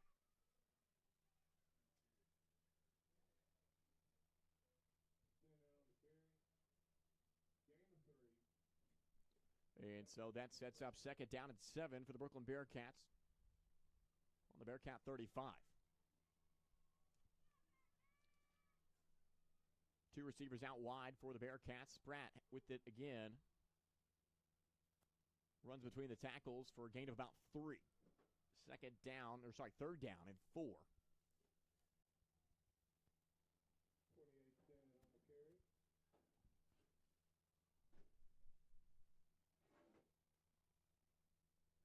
And so that's Spratt with a gain of 3. So he's got 6 rushing yards in his 2 carries. Man in motion. It's Caden Webb. Caden Webb shifts out. So they're going to bring him back into the slot. Shotgun look for the Brookland offense. They're going to hand it off to Spratt. The quarterback, Elder, trips. That gets in Spratt's way. Spratt's going to try to turn the corner, get to first down yardage. He's going to be close, but I think he's short. And, yeah, it's going to be 4th down and 2 after a gain of about 2 for Spratt. 8 rushing yards for him, 3 carries. And so that brings up 4th down and 2 for the Bearcats. Elder, the quarterback, turned towards the sidelines. 10 seconds on the play clock. They're going to try to get a punt off here. They thought about going for it on 4th and 1. Sent the punt team out there, and they're going to have to call a timeout. Timeout charge to the Brookland Bearcats. Jacket defense bending but not breaking. That's a Strickland Plumbing timeout serving all of Wynne and Cross County. You're listening to Wynne Yellow Jacket football on KWYN, part of the EAB Sports Network. Jackets lead 14-0. We'll be right back. Heartland Chrysler Dodge Jeep Ram on Falls Boulevard in Wynne is your home for the best selection and the lowest price on new Chrysler, Dodge, Jeep, and Ram vehicles. Shop Ram 1500 pickups and work trucks, Jeep Cherokees and Wranglers. You'll save thousands and lower your payments by hundreds. We put you on the road today, and we give you more for your trade. Shop us first, shop us last. Heartland Chrysler Dodge Jeep Ram on Falls Boulevard in Wynne and heartlandchryslerjeep.com. And back we are, 4th down and 1. Bearcats going to talk this over. They were thinking about going for it before the timeout was called. Let's see if they are going to stick with that sentiment. It was a tricky situation, so they had the offense out there with about 10 seconds left on the game clock. They brought out the punt team, but looks like they're going to go for it once again. So Hayden Elder out of the shotgun. And 3 tight ends in here for Brookland. Really short 4th and 1. Hayden Elder going to run it for himself, and he's got the first down and more. He's got a hole. A gain of about 12 for Elder.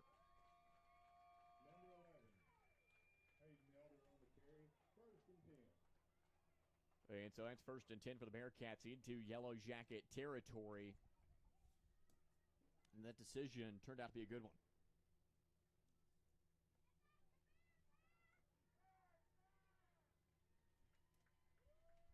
So with the Bearcats first down there.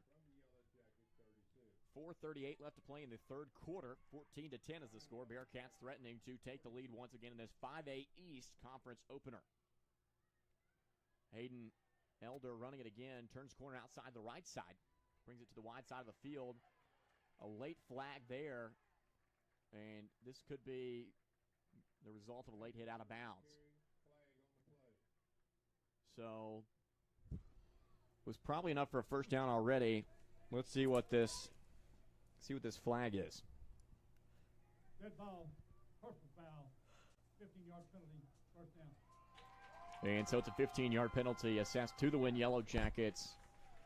They're not going to go into any more detail on that, but it definitely pertains to the late hit out of bounds there. And so adding that 15 yards has him at the 31. No. The 22. My apologies. First down and 10 from the Yellow Jacket 22.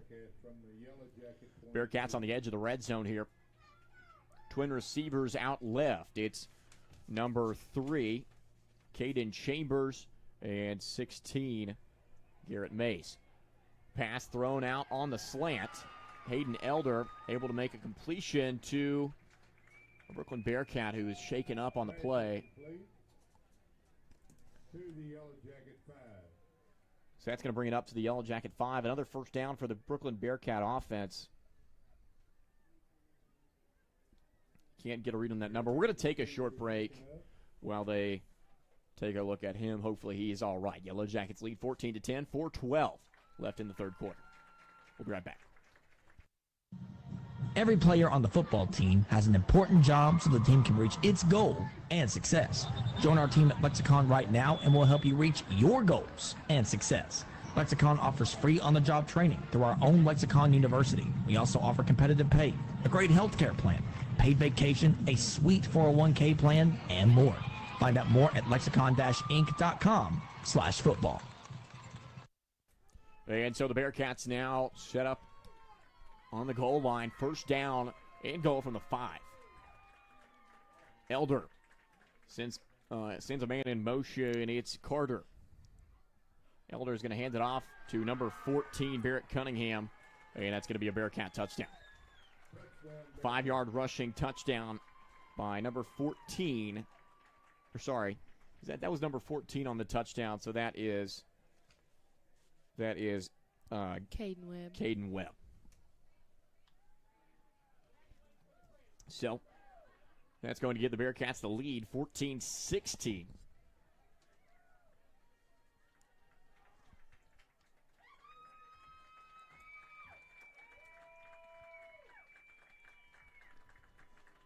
They've had the 2 touchdowns, one by Gabe Carter on the 74-yard receiving touchdown, the 5-yard rushing touchdown from Gaden Webb. And now they've got a point after attempt to make it 17-14. There is a Bearcat shaking up on the play. It is Webb. Caden Webb. Allen in, 88. Kept the point after. Mac Allen out there to attempt the extra point. She made a 22-yard field goal earlier in the game to give the Bearcats the lead 10-7. Here she is to attempt the point after. Snap is up, end over end kick, and it's good. So Bearcats lead the Wynne Yellow Jackets with 4 minutes to go in the third quarter, 17-14. You're listening to Yellow Jacket Football on KWYN, part of the EAB Sports Network. Clausen Insurance Group of Companies, located at 1230 South Falls Boulevard in Wynne, has been in business since 1908 and is Cross County's oldest continuous insurance agency.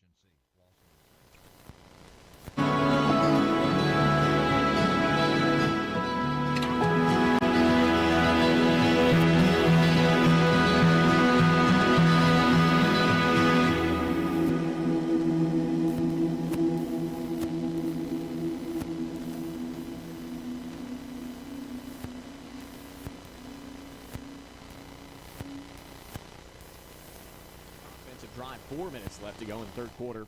Jackets now trailing the Bearcats by 3. Number 3, Siler Holbrook, and number 6, Braylon McDowell. Number 3 and number 6, Siler Holbrook and Braylon McDowell back deep to receive, respectively.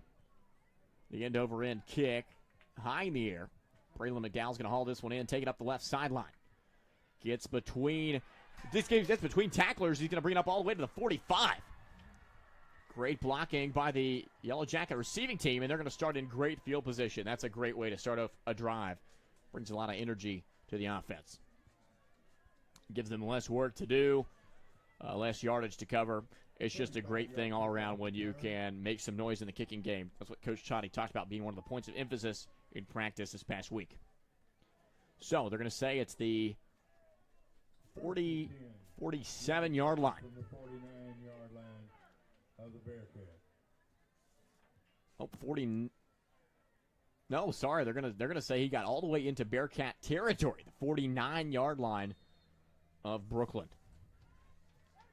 So the Yellow Jacket offense going to try to take the lead here in the 5A East Conference opener. John Watson is going to hand it off to Cam Smith up the middle, but it's going to get called back. False start on the offense. Flag against the Yellow Jackets. That was about probably the entire offensive line jumping the gun on that one. So first down at 15 after the great return from Braylon McDowell. Starting off behind the chains. First and 15 for the Yellow Jackets from the Yellow Jacket 46. So now first and 15. Brookland fans excited as ever. John Watson dropping back to pass. Tried to get a hold of Braden Maddox on the left sideline. Just underthrew him. Braden Maddox late to get up after that. John Watson's pass intended. And so the number 4. when Yellow Jacket trainer Caitlin Brown go to check him out. Maddox incomplete. Okay, so we're going to take a short break here while they look at him. Yeah, he's struggling to walk. Walking off the field, but he's having to get a little help. Second and 15. So we're actually going to stay here. Ball's on the Yellow Jacket 47. He hopped up pretty quick. Ball on the Yellow Jacket 47 now after the incomplete pass. Second down at 15. John Watson 1 for 5 passing the football tonight. 65% the completion percentage they were looking for. Watson pitches it out to Dante Smith on the left side. Short side of the field. Some good headway there, about 8 yards. Enough to really shorten the distance needed. Third and 5. So third down and 5 now.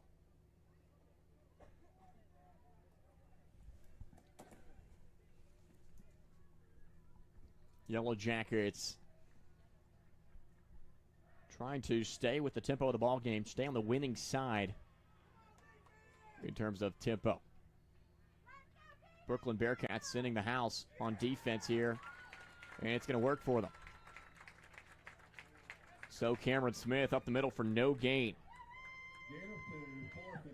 He's had 20 carries, only 54 yards. So generous spot for the Yellow Jackets. They're going to say he got 2 yards on the carry.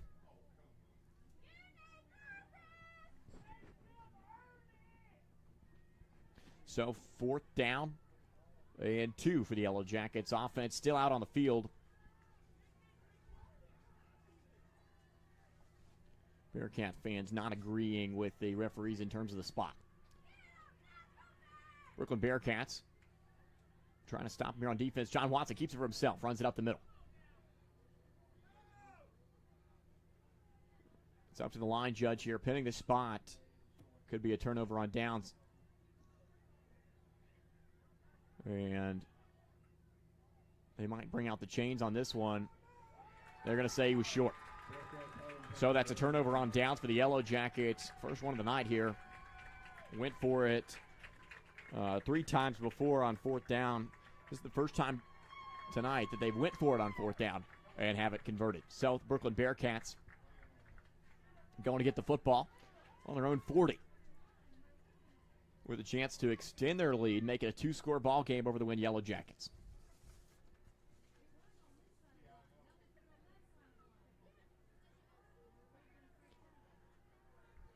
So first down and 10. Bearcat offense. Cunningham and Carter out there.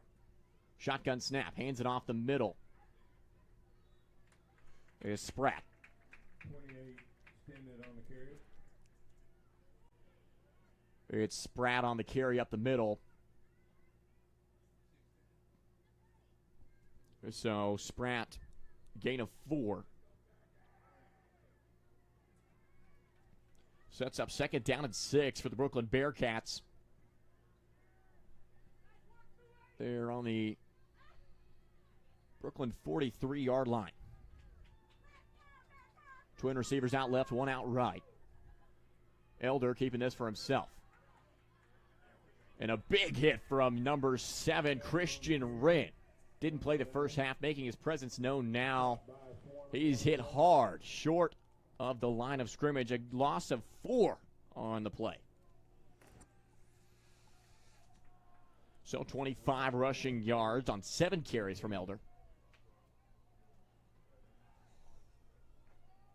And so that sets up third down and 9 for the Bearcats. Wynne defense trying to get this team back in it. Hayden Elder dropping back to pass. He's going to complete it to number 15, Carter. Carter able to fight his way forward and for a first down, looks like. Just danced his way through Yellow Jacket tacklers.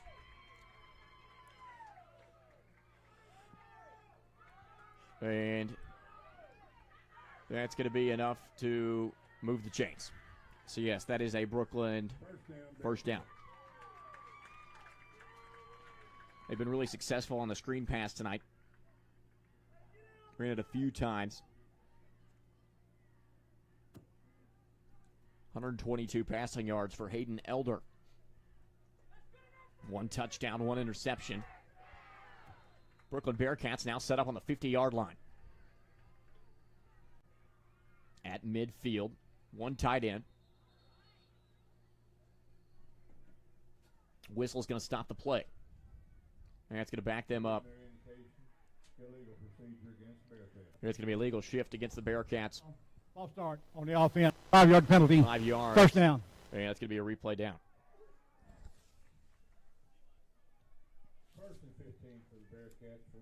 First down at 15 from the Bearcat 45-yard line for the Bearcats. 30 seconds left in the third quarter. And Wynne is just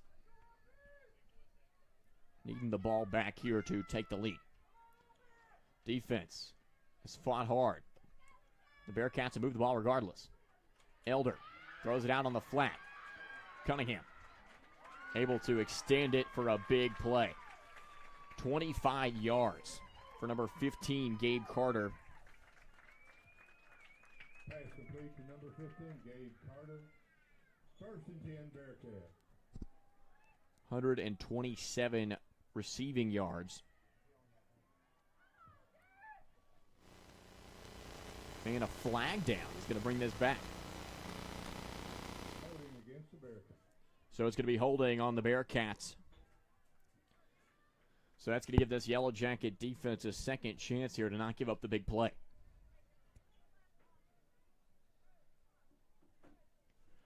Brookland Bearcats leading here through 3 quarters.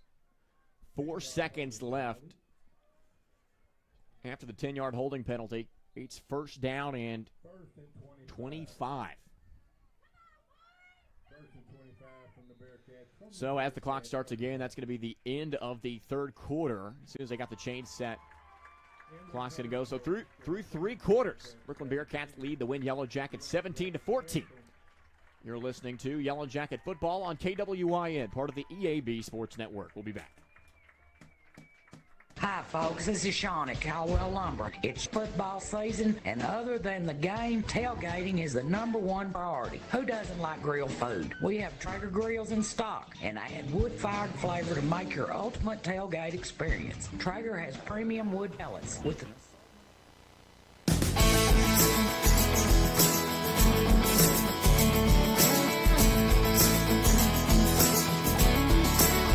They can stop anywhere and get gas. We want them to stop at Jordan. And back we are for the start of the final quarter of the 5A East Conference opener here. Yellow Jackets Stadium, the Wynne Yellow Jackets currently trailing the Brookland Bearcats 14-7. Jackets 3-0 over the Brookland Bearcats all time. Bearcats just joined the 5A East in 2020. So they're fighting for viability in the conference. The Bearcats have a long first down ahead of them. First down and 25. A far cry from where they started this drive out at midfield after the turnover on downs earlier. Hayden Elder. First down, 25 out of the shotgun. Elder keeps it for himself, runs up the middle. He's hit by Braylon McDowell. A gain of about 4 for Elder. 29 rushing yards for him on 8 carries. Number 11, Elder on the carry, stopped on the play by number 6, McDowell. So you don't have to just do a ton here defensively. Second down and 21. Second and 21. Just no big plays. Keep it within 5.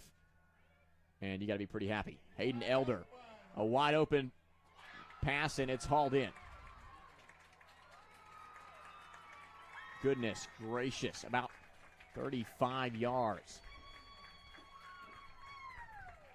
35 yards, totally flipped the field.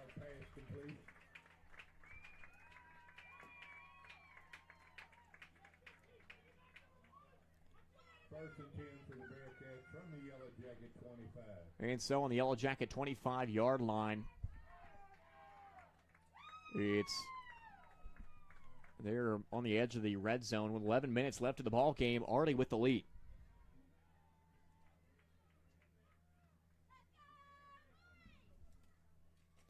Elder throws it out on the flat, incomplete.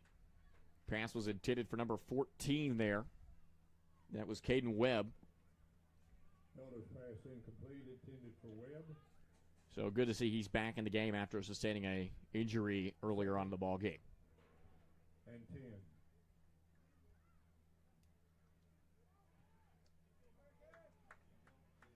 10. .127 rushing yards so far in the night for Gabe Carter. Second down and 10 for the Bearcats at the 25. Hayden Elder rolling out of the pocket right. Abdul Fall in pursuit. Rolling out to the sidelines. He's going to throw this one away. So he's going to toss that one out of bounds, not take the sack, Third and 10. and keep it at 3rd and 10. Bearcats probably out of field goal range here. Be about a 40-yarder. Sorry, about 37 yards from here from the 25-yard line. 10 minutes, 50 seconds left in the fourth quarter. Hayden Elder on 3rd down. Dropping back to pass. And pass, no receiver anywhere in the same zip code on that one. It was probably intended for number 7, Walker Spears, but he got tripped up about 10 yards before the end zone, and so that's going to set up 4th down and 10. Bearcats talking this one over, going to see what the best course of action is here. They're going to go for it. No surprise there, I think. 4th down and 10. The Bearcats. Elder dropping back to pass. James Jarrett almost hauled in another interception, but it's just going to be an incomplete pass, and so that's going to be a turnover on downs for the Yellow Jackets. That's a for Dooley and Griffin defensive stop. That's another Yellow Jacket defensive stop. When you need a good defensive team, give the guys at for Dooley and Griffin a call at 238-2348. Yellow Jacket offense going to try to take the lead once again. Pick up the pieces here of the ball game. Only 2 touchdowns scored so far in this game. Only 2 touchdowns for the Brookland offense as well. They have that 1 field goal. That's just been the thorn in the Yellow Jackets' side.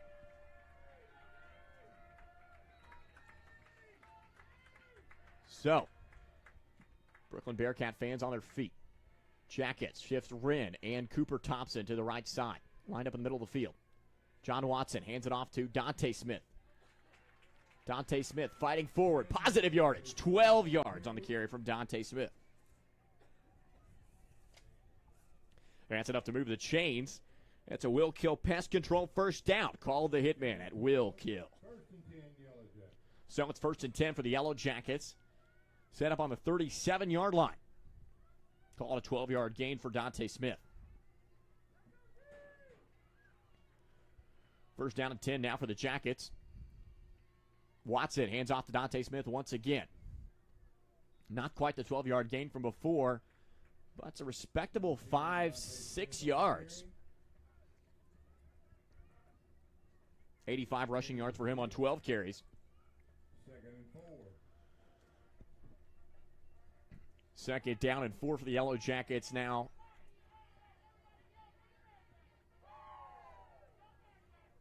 Bearcat fans confident in this defense here. Wynne student section in it. John Watson hands it off to Cam Smith. Cam Smith dodges many Bearcats. Barrels about 9 yards.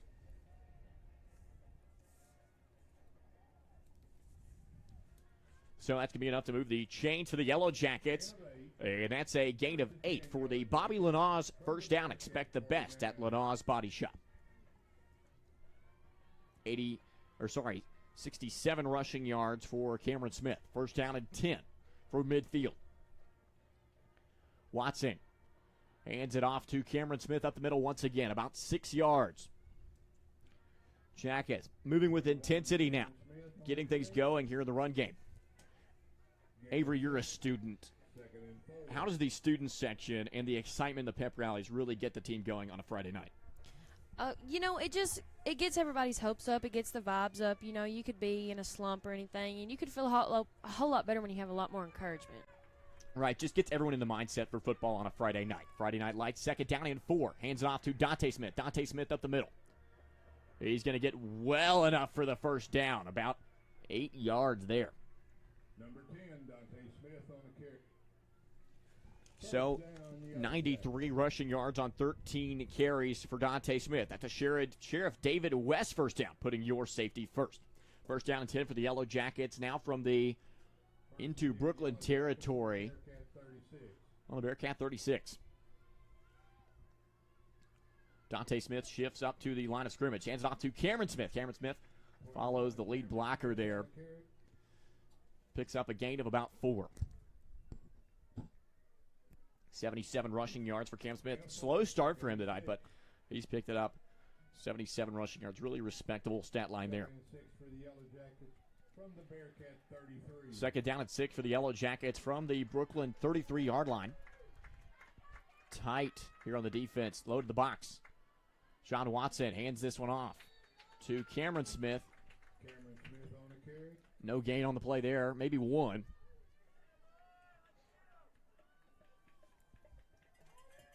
Sets up 3rd down and 6 for the Yellow Jackets. This could be a really crucial play right here. This could be one you look back on as turning point in the ball game. You need to get at least close enough for that manageable 4th down. That's the way the Yellow Jackets do things. 3rd down and 6. Jarrett lined up at tight end. John Watson keeps it for himself, turns the corner, following the blocker, Christian Wren. He's got enough for the first down. A gain of about 6 from John Watson. And that's enough to move the chains. It's that's going to be a Darlene Andrews bookkeeping and tax service first down, always in balance, accurate, and always on time. 1st down and 10 now from the Bearcat 25. Yellow Jackets have scored both times they've gotten into the red zone. They've had their struggles around midfield. Some penalties have gotten in the Jackets' way today. 1st down and 10 now. Cameron Smith up the middle. He breaks through the defensive line. Gets brought down in the secondary. I believe it was number 7. Walker Spears in on the stop for the Bearcats. A gain of about 7 yards for Cam Smith. 2nd and 3. 2nd down and 3 now for the Jackets. 6:48 left in the ball game. 2nd and 3 from the 17. Dante Smith. Flag coming in late here. Dante Smith on the Could be additional yardage. So he got about 3 on the carry. Would have been 3rd down and 1. Looks like, see the signal for a face mask, I think. And so that's going to, face mask on the Brookland defense. And that's going to be a 15-yard penalty with an automatic 1st down. And so, credit Dante Smith, 3 yards on the carry, plus the 15. That's going to be a Bull Chevrolet Buick GMC 1st down. Find new roads. 1st down, Yellow Jacket. 1st down. The ball is on the 11-yard line of the Bearcat. Set up on the 11-yard line for the Yellow Jackets, deep in Bearcat territory. In the red zone once again. In motion, Dante Smith. John Watson keeps it for himself. Misdirection. Fake to left, went right. Picked up a gain of about 5.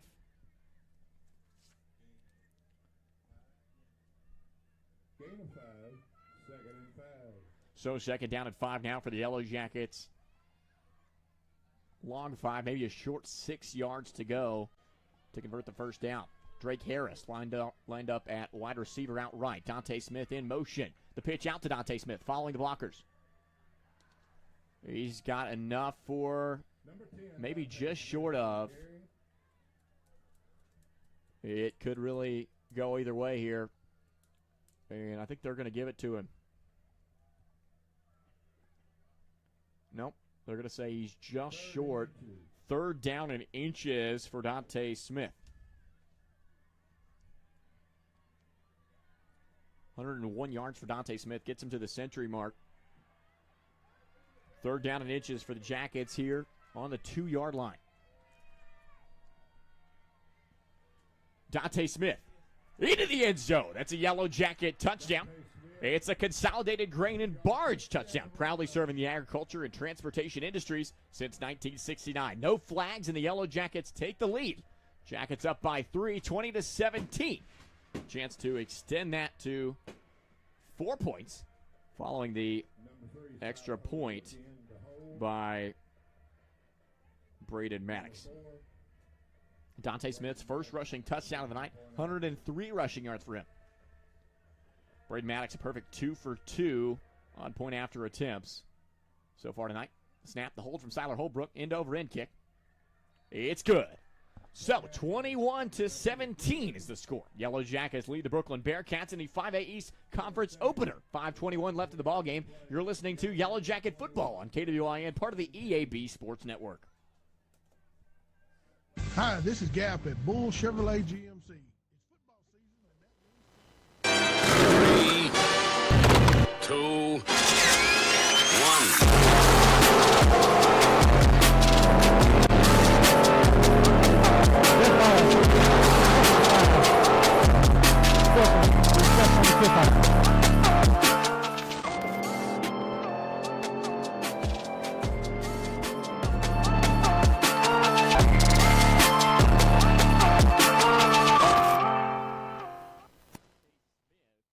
Jackets have the lead once again, 21-17. They're 3-0 all time against the Brookland Bearcats. They've joined the conference just 3 years ago. And they've struggled so far in their campaign there, but a lot of changes happening in the conference tonight.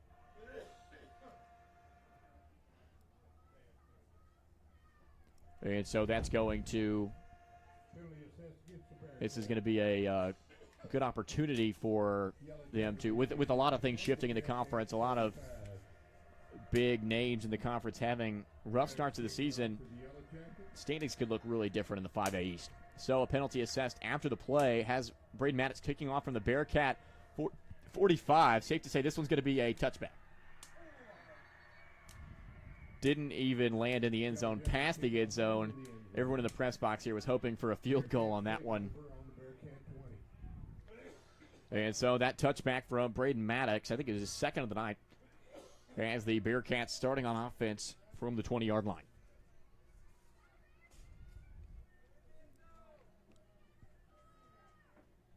Brookland Bearcats now playing from behind. 5:21 left to play.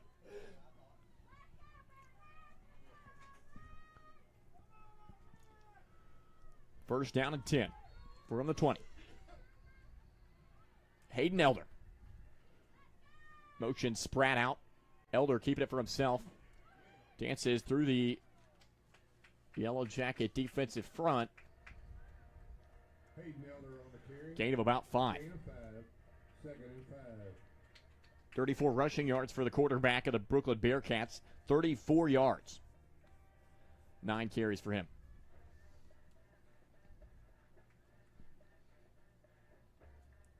Second and 5 for the Bearcats from the Bearcat 25.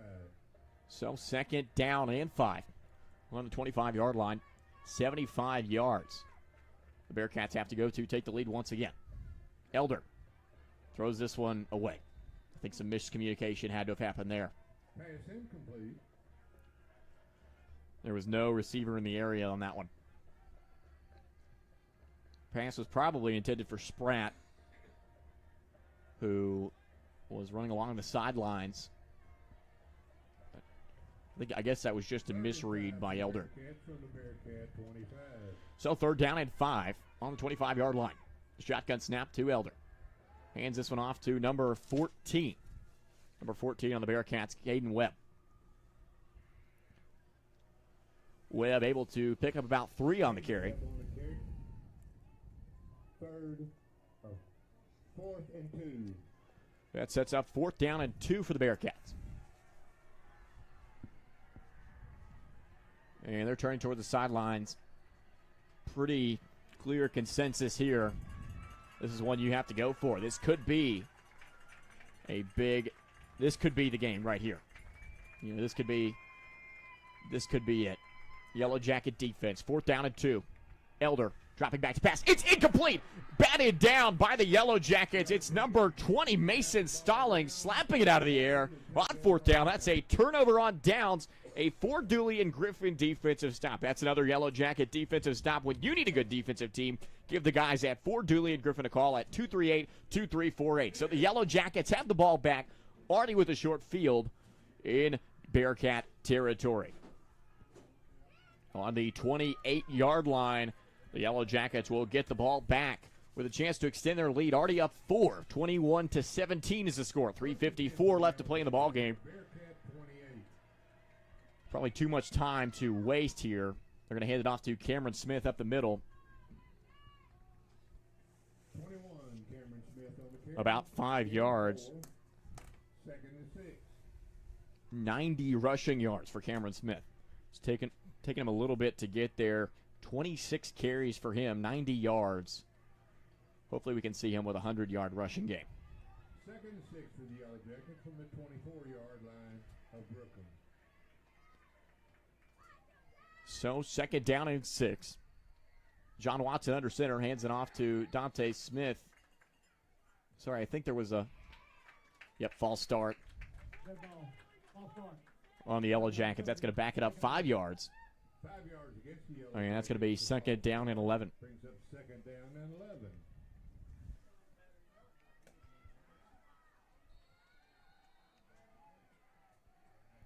So Yellow Jackets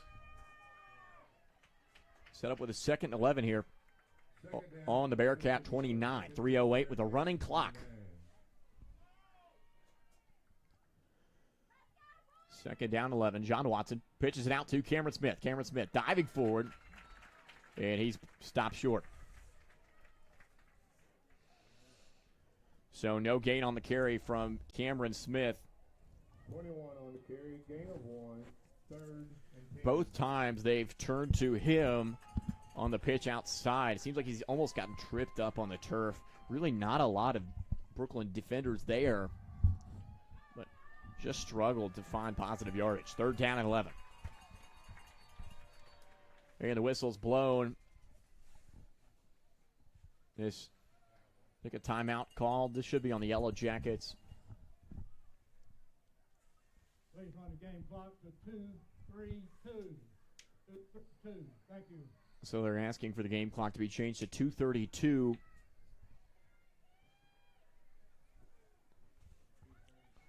And so, so Coach Toddy on the sideline, he was making the start the clock gesture.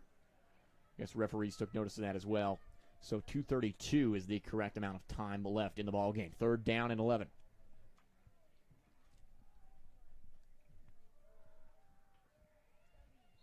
Yellow Jackets up by 4. This could still be anybody's ball game.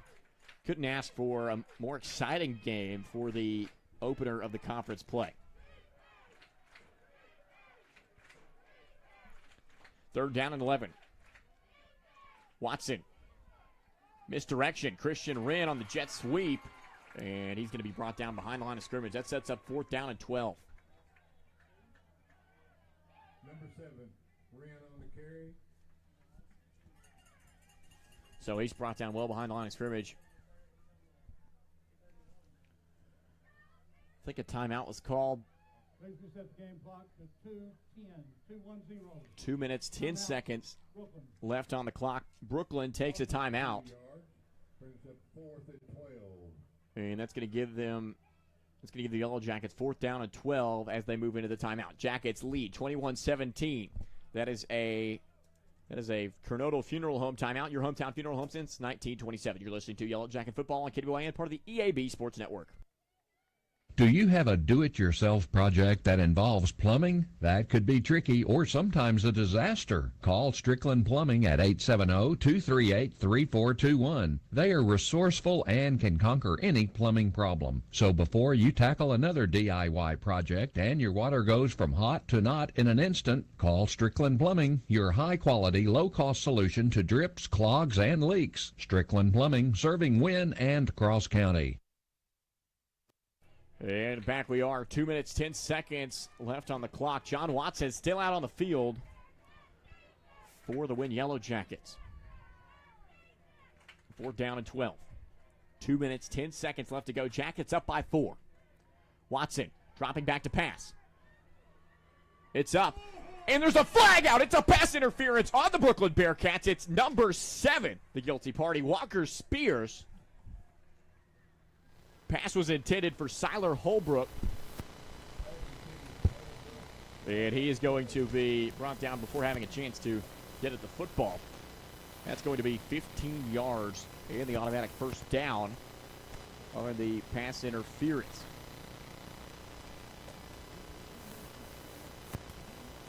Referee and the umpire having a conference here.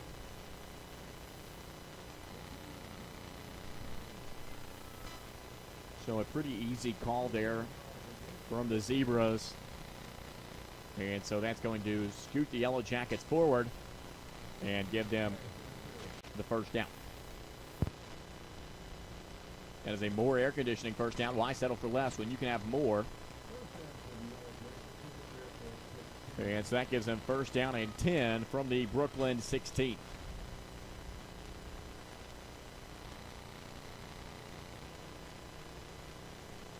So with 2 minutes, 4 seconds, in motion red, John Watson runs this one for himself, takes it around the tackles. Need a hand with your accounting? Let us Time make is one of things life's easy. most precious Miller and gifts. Sullivan Accounting Group Time offers is the tax one thing preparation, that we can never bookkeeping, control. payroll. About 7 yards on the carry from John Watson. 3 yards short of the 1st down. 40 rushing yards for Watson. 40 yards for John Watson on 7 carries. Tied. Not as big of a role as he had last night, but with 2 big rushing games from Cam and Dante Smith. 103 yards from Dante, 91 from Cam. You don't need him too much. 2nd down and 3. Dante Smith up the middle, fighting for that extra yard. And he's got enough to move the chains, about 4 yards for him. 107 rushing yards for Dante Smith. Cross County Farm Bureau 1st down. Helping you is what we do best. So now 1st and goal from the Bearcats 5. The Yellow Jackets try to extend this lead a little bit. Running clock here, 57 seconds left to go in the ball game. Bearcats still have timeouts, but It should not make a difference as long as the Yellow Jackets hold on to the football. First down and goal. And pushing into the end zone. Actually, just short of the end zone. It was John Watson. About 4 yards for him. That sets up the Yellow Jacket offense now at the 1. Second down and goal.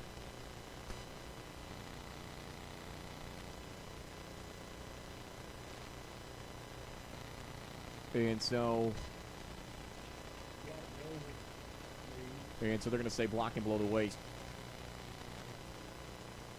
for the Yellow Jackets. That's going to back them up 5 yards. 15 yards.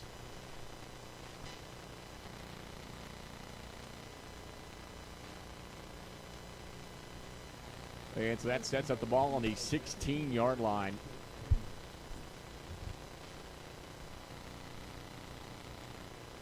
So first down and goal. 16-yard line, 34 seconds for the Yellow Jackets.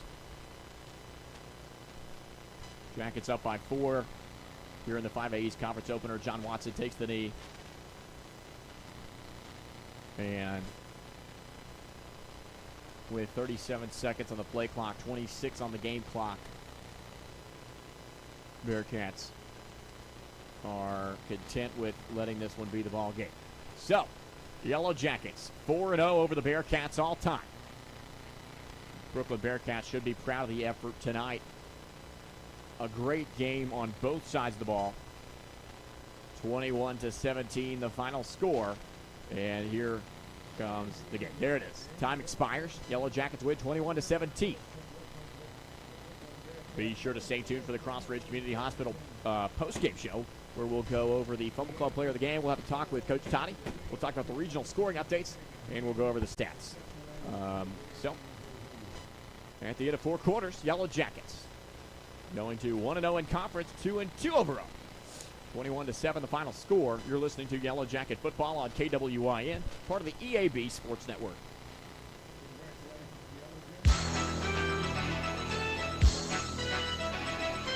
Hi, Yellow Jacket fans. This is Joy Shepard at Crossridge Community Hospital in Wynne. Crossridge can really make a difference in your life.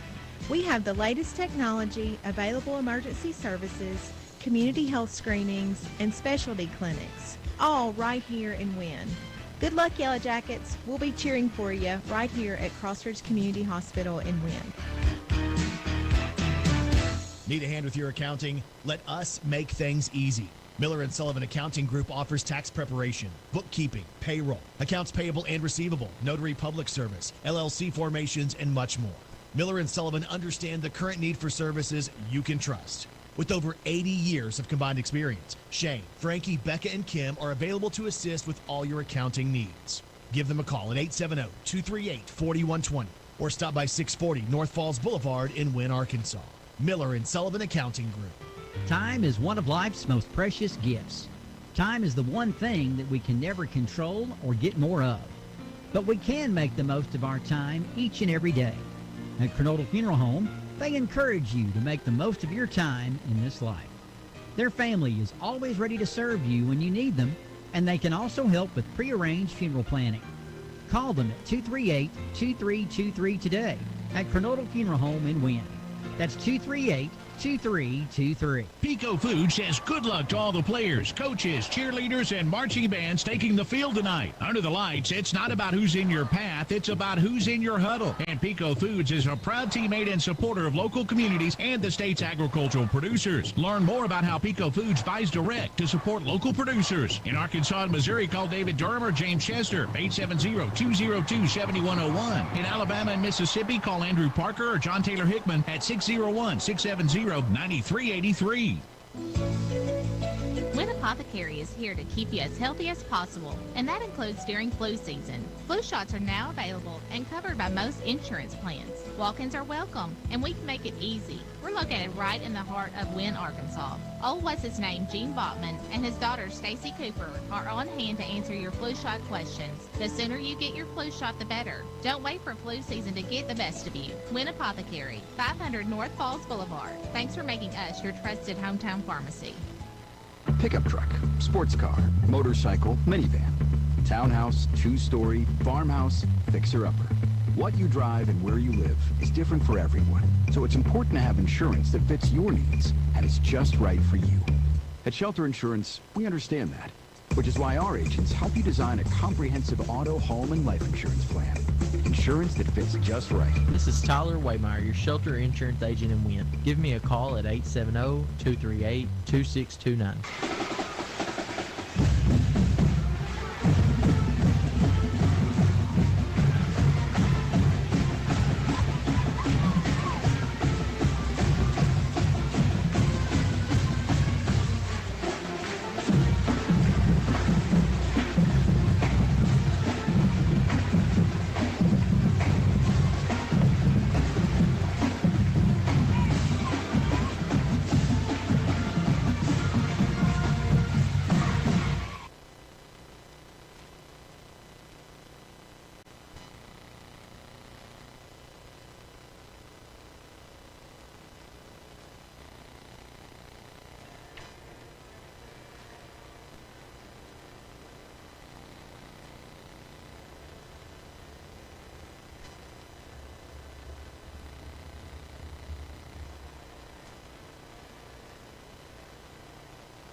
Crossridge Community Hospital can make a difference in your life with the latest technology, community health events, and lots of different specialty clinics, all right here in Wynne. So before you jump into the car and drive a long way to get the medical care that you need, call us here at Crossridge Community Hospital. We could probably save you a trip. Call us at 870-238-3300. Taylor Arms reminds you that archery season opens September 23rd. Youth Modern Gun season opens November 4th. And for everyone, November 11th. Taylor Arms has the new Matthews Phase 4 bows, crossbows from the Mission Line, 10-point and Raven, arrows from Carbon Express and Gold Tip, game cams from Moultrie, Stealth and Browning, and targets from Morel and Block. They also have 24/7 corn machines so you can keep those deer fed. And don't give yourself away by swatting mosquitoes. Jared has Thermocell to keep them at bay. Get armed at Taylor Arms, Highway 64 in Wynne. Two Sisters Family Medical, providing care from the heart. Serving Northeast Arkansas with two convenient locations, 421 South Falls Boulevard in Wynne and 209 North Illinois Street in Harrisburg. Most insurances accepted. Both locations offer Biote hormone replacement therapy, IV diffusion treatment, DOT physicals, and weight loss. Available in our Wynne location, ultra-fast diode hair removal and state-of-the-art non-invasive aesthetic treatment. Call Two Sisters Family Medical in Harrisburg at 870-578-5300 or in Wynne at 870-587-0900. Heartland Chrysler Dodge Jeep Ram on Falls Boulevard in Wynne is your home for the best selection and the lowest price on new Chrysler, Dodge, Jeep, and Ram vehicles. Shop Ram 1500 pickups and work trucks, Jeep Cherokees and Wranglers. You'll save thousands and lower your payments by hundreds. We put you on the road today, and we give you more for your trade. Shop us first, shop us last. Heartland Chrysler Dodge Jeep Ram on Falls Boulevard in Wynne and heartlandchryslerjeep.com. Quarterback, guard, running back. Every position has a role in building success. If you want a position where you can build success in your own career, Lexicon is hiring welders, millwrights, and many more positions. We offer free on-the-job training through our own Lexicon University so you can learn while you earn and build the career you want. Competitive pay, a great health care plan, paid vacation, a sweet 401k plan, and more. Find out more at lexicon-inc.com/football. Lawson Insurance Group of Companies, located at 1230 South Falls Boulevard in Wynne, has been in business since 1908 and is Cross County's oldest continuous insurance agency. Lawson Insurance Group is an independent insurance agency, which means they represent several companies and can compare rates to get you the best quote. Vance Lawson at Lawson Insurance Group represents Safeco, Progressive, Allstate, United Home, Farmers Fire, and Trexas Insurance Companies. For all your insurance needs, auto, home, life, or commercial, call Vance or Terry at 870-238-9600. And back we are for the Crossridge Community Hospital postgame show. We're going to go over the stats for both teams. We're going to start off with the Brookland Bearcats. Yellow Jackets, in case you're just joining us or in case you missed it, Yellow Jackets just picked up a big 21-17 victory in the 5A East Conference opener. You just got scoring updates from around the conference from Jakes and Stallings at the station. We're going to go over the stats for tonight's game, where the Yellow Jackets came up victorious, brought themselves to 2-2 overall and 1-0 in conference play. Starting out with the Brookland offense, Hayden Elder, the junior quarterback, went 8 for 15. He had a touchdown and an interception, 157 passing yards for him. Gabe Carter, his favorite target tonight, 127 receiving yards on 5 receptions and a 75-yard touchdown. Barrett Cunningham had 2 receptions for 27 yards. Caden Chambers hauled in one for one receiving yard. On the ground game for the Bearcats, Malachi Stinnett had 5 yards per carry on 3 carries, so 15 rushing yards in total for him. Hayden Elder, the quarterback, scrambled plenty tonight, 9 carries for 34 yards, 3.8 yards per carry. And Caden Webb had 3 carries for 12 yards and a touchdown, so 4 yards a carry for him. He did have one of the 2 scores and the only rushing touchdown for the Bearcats tonight. Sinquan Spratt had 4 carries for 14 yards. We saw him a lot more in the second half than we did in the first, 3.5 yards per carry for him. There was a 22-yard field goal that was scored by Mac Allen, number 88. That was good. She also converted 1 extra point attempt, and then the other extra point attempt for the Bearcats was completed by number 17, Dot Alo. And so That pretty much does it for the Bearcats. They had 232 yards of total offense, 75 rushing yards, 157 passing yards. Let's talk about the Bearcat defense. All right, so number 74, Peyton Grimes, ended with 3 tackles. Number 14, Caden Webb, ended with 2. Number 18, Barrett Cunningham, ended with 1. Number 25, Jake Reese, ended with 2. Number 55, Gunnar White, also ended with 2, and so did number 68, Javen Payne. Number 54, Sam Walton, ended with 5. Number 1, Felipe Lonzano, I think, ended with 3. And number 7, Walker Spears, ended with 3 also. And let's move into the Wynne Yellow Jacket offense. Starting out in the passing game, John Watson, 1 for 5 tonight. 1 reception, 15 yards. That was hauled in by number 6, Braylon McDowell. Then in the ground game, number 10, Dante Smith. 107 rushing yards on 17 carries, 6.3 yards per carry for him. Number 21, Cam Smith, had 91 yards on 27 carries, 3.4 yards for Cam Smith. John Watson, 43 rushing yards, 4.8 yards per carry, and efficiency on 9 carries in total for him. Braylon McDowell carried the ball twice for 12 yards. Christian Wren had 2 carries for 7. Jackets were perfect in the red zone, 3 for 3 in the game with 21 points. 21 first downs for the Yellow Jackets. Went 2 for 8 on 3rd down, 2 for 4 on 4th downs. Braden Maddox had 2 punts, averaging 32.5 yards. He was perfect from PAT range. Jackets had a total of 275 yards of offense, 260 rushing yards, and 15 passing yards. That wraps up the Yellow Jacket offensive statistics. Avery, tell us about the Yellow Jacket defense. All right, number 17, Drake Harris, ended with 2 tackles. Number 44, Cy Mars, also ended with 2. Number 4 and number 6, Braden Maddox and Braylon McDowell ended with 4. Number 20, Mason Stallings, ended with 1. Number 5, James Jarrett, ended with 3. And then we can't forget about his interception he made. Number 3, Siler Holbrook, ended with 1. Number 7, Christian Wren, ended with 1. And number 10, Dante Smith, ended with 2. And so that wraps up the stats for the game tonight. Yellow Jackets took this one home in the 5A East Conference opener, 21-17 over the Brookland Bearcats. Jackets 4-0 all-time over the Brookland Bearcats. So, you're listening to Yellow Jacket Football on KWYN and the Cross Ridge Community Hospital postgame show. Yellow Jacket Football on KWYN, part of the EAB Sports Network. We'll be right back. Hi, folks. This is Sean at Caldwell Lumber. It's football season, and other than the game, tailgating is the #1 priority. Who doesn't like grilled food? We have Traeger grills in stock, and I add wood-fired flavor to make your ultimate tailgate experience. Traeger has premium wood pellets with an assortment of flavors. They're made right here in the good old USA. We have a full line of accessories, rubs, and sauces. Whether you grill, barbecue, or smoke, you're sure to score extra points with Traeger. What goes together better than football, grilled food, and Caldwell Lumber? Highway 1 in Wynne. Westmoreland Heating and Air Conditioning. Rebates? We got it.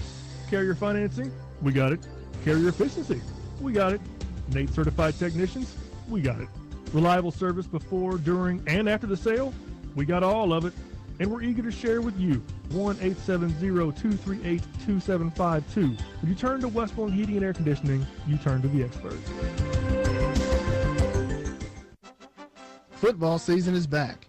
First National Bank of Eastern Arkansas wants to wish the best of luck to all local high school football teams this season. Whether you're on the home bleachers or traveling to support your favorite team this season, cheer them on with peace of mind with the FNBEA Go mobile app to bank anywhere with your trusted hometown bank. Keep your home field advantage and stay safe by choosing us, First National Bank of Eastern Arkansas, member FDIC. Bobby Lanaw's Body Shop would like to thank our dedicated customers who have entrusted their vehicles to us since we opened in 1986. Our team is professional and our main goal is to please you. So, as always, expect the best at Bobby Lanaw's. Speaking of the best, the Wynne Yellow Jackets are the best, and Bobby Lanaw's Body Shop proudly supports the Jackets. Bobby Lanaw's Body Shop, located at 109 Harris Street South behind Little Hayes. Call 238-4455. Here's to our small business owners and everything you do to help your business succeed. I know what it takes because I also run a small business here in Cross County. I understand the unique needs of local business owners, and I will make it easy to choose the right protection at just the right price, because one thing you don't need is added stress. Call your local State Farm agent, Meredith Peeler, at 870-238-3800 today. And back we are for the Cross Ridge Community Hospital post-game show. I'm here with head coach of the Wynne Yellow Jackets, Clay Toddy. Coach, congratulations on the win. Thank you, Ryan. So, you're now 1-0 in conference. You're able to get back to 500 overall. What's the next step for the Yellow Jackets moving into practice next week? Well, we always approach Monday as Correction Monday, and we'll have some things that we need to correct for sure. And we'll coaches will work hard all weekend preparing for Batesville Southside, and we will correct Monday, and then we'll implement the beginning stages of our game plan. And so we'll talk more about the preparation for next week in a second. But first off, what are your thoughts on tonight's game? Well, the good was that we did the things we need to win the football game, and that's what I told the kids. I said, some of them kind of had their heads down because they know they could have played a little better. And I said, wins are hard to come by. With all that we went through, I said, you better fake it around me. You better act excited. But, I went back to I told them all week that this was my thoughts on the game. And I told them, I said, I kid with them, tell them I'm 39, but I've been doing this a few years. That, they started fast every game. And Thursday we do keys of the game, and that was what we told them. Hey, they're going to start fast. We got to match that. So every game they scored opening drive. Every game they came out ready to play. I talked to some people from Jonesboro, and they thought Wynne was done. So we told our kids, you better match that. You better come out ready because they think they can. They stay in it at half. They'll believe they can. It's going to be a four-quarter game. So it played out about like I expected, about like I predicted with the team. So due to that, we didn't come out focused. We had a few penalties. We had getting a play call in wrong on a formation, on a conversion down. Not focused, not ready to play the game of football. And you only get so many opportunities, but we did a good job at half of putting that aside, keeping our composure, and coming out and doing what we needed to win the ball game. And congratulations. I mean, I'm sure you don't say congratulations when you get beat, but my hat's off to Brookland. They played hard. They come in here. They weren't intimidated. They were ready to play the game. Yeah, they scored on that big. It's actually the second drive of the game. Did get the stop on the opening drive there. So having played a game with the tempo of a real conference game, last week against Magnolia, 35 unanswered points, this has kind of been the first real look at a game with that real conference feel, back and forth. What do you think the team needs to do to move forward past that, knowing how we react in these game scenarios? Well, that was great for us. I always say those are character wins, and they're huge because you'll be in that situation again at some point in time. If you're going to accomplish the goals we want to accomplish, you're going to be in tight ball games. And when you succeed in tight ball games, and when you're able to overcome mistakes, when you're able to let go of things, I think that's probably I know from my experience that is very tough for a young team. So that was a big concern I had all week. All right, so if we don't come out focused, we don't come out and play our best, it's a tight game, how are we going to handle it maturity-wise? We got very little experience. We're playing a lot of young kids, and, of course, we didn't have Archer tonight, so that changed things up, D-line and O-line. So it even made it even more inexperienced. So, to say all that, I'm pleased that we did the things we needed to do to win the ball game. So you had a long homestand here, 3 home games in a row. You had Southside, you had Magnolia, now you've got Brookland. Team's going on the road. It's Batesville, not an easy road game. They've played really well to start off the season. What are your thoughts on that Southside game? Any preliminary opinions on how that might go? Well, I've been around a long time, so I know a lot of people, and I keep hearing how really good they are. And I haven't played them. I'll start studying them probably tonight because I won't sleep. But I hear they're really good. I know that Coach Simpson, I've known him through clinics, and I know he does a really good job. I know the staff does a really good job. I hear they're talented. I know they got a guy in that was a good player from Batesville. I know they're got a really good quarterback, got a really good tight end, a really good wing back. I know they're well coached, and I know it'll be a great challenge. And in fact, I've had people tell me that them in Valley View are probably the two. Nettleton, they tell me talent-wise will be top of the tier. Southside and Valley View may be the teams that you got to beat to win the conference. All right, thank you so much, Coach. Congrats on the win tonight. Thank you, Ryan. Appreciate it, man. And so we'll be back in just a second to talk with our Fumble Club player of the game tonight. And we'll be back after this big Yellow Jacket victory. You're listening to Yellow Jacket Football on KWI, part of the EAB Sports Network. Hi, this is Max at Caldwell Pharmacy in Wynne. We are your one-stop shop for all things health and wellness, offering expert prescription services and a wide range of durable medical equipment. You'll discover unique items in our gift department that will add style and comfort to your life. Elegant to cozy, we have something for everyone. You'll experience personalized care from our friendly staff at Caldwell Pharmacy, so stop by today, 804 South Falls Boulevard in Wynne, or online at shopcaldwells.com. And remember, we want your business. Hello, this is Cross County Sheriff David West. It's exciting to watch our student athletes compete during Yellow Jacket football games. Officials help keep our players safe on the field by making sure the rules of the game are followed. It's my job as your sheriff to help keep everyone safe off the field by making sure our laws are followed. The Cross County Sheriff's Office would like to remind everyone to stay safe always by wearing your seatbelt, obeying posted speed limits, and never drink and drive. Thank you. At Red River Ford Toyota, located at 1903 North Falls Boulevard in Wynne, we're the fastest growing Toyota dealership in the state. Because of this, we receive larger allocations of new Toyotas than other dealerships, and right now we have a great selection of new Toyotas as well as new Ford vehicles. We also have over 700 pre-owned vehicles available. Just call us and tell us what you're looking for. 870-238-7770. Come by and see us on North Falls Boulevard in Wynne, Arkansas. Of course, we're always open online at our website, redriverfordtoyota.com.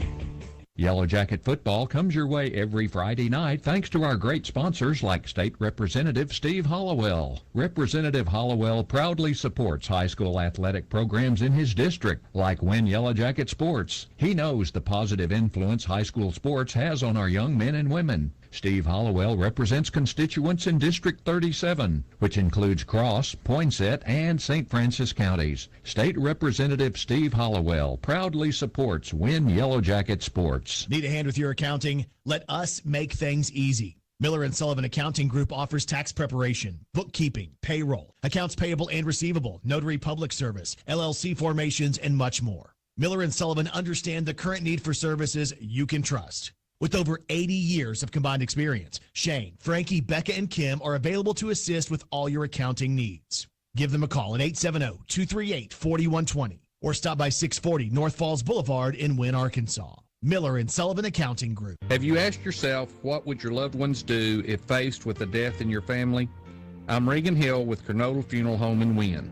The simplest and most economical way to deal with this issue is through our advanced funeral planning or low-cost funeral insurance programs. For a personal planning guide and information on available plans, feel free to contact us at Kernodle Funeral Home, 315 Union, Wynne, Arkansas. You can't predict the future, but you can plan for it. Kernodle Funeral Home in Wynne.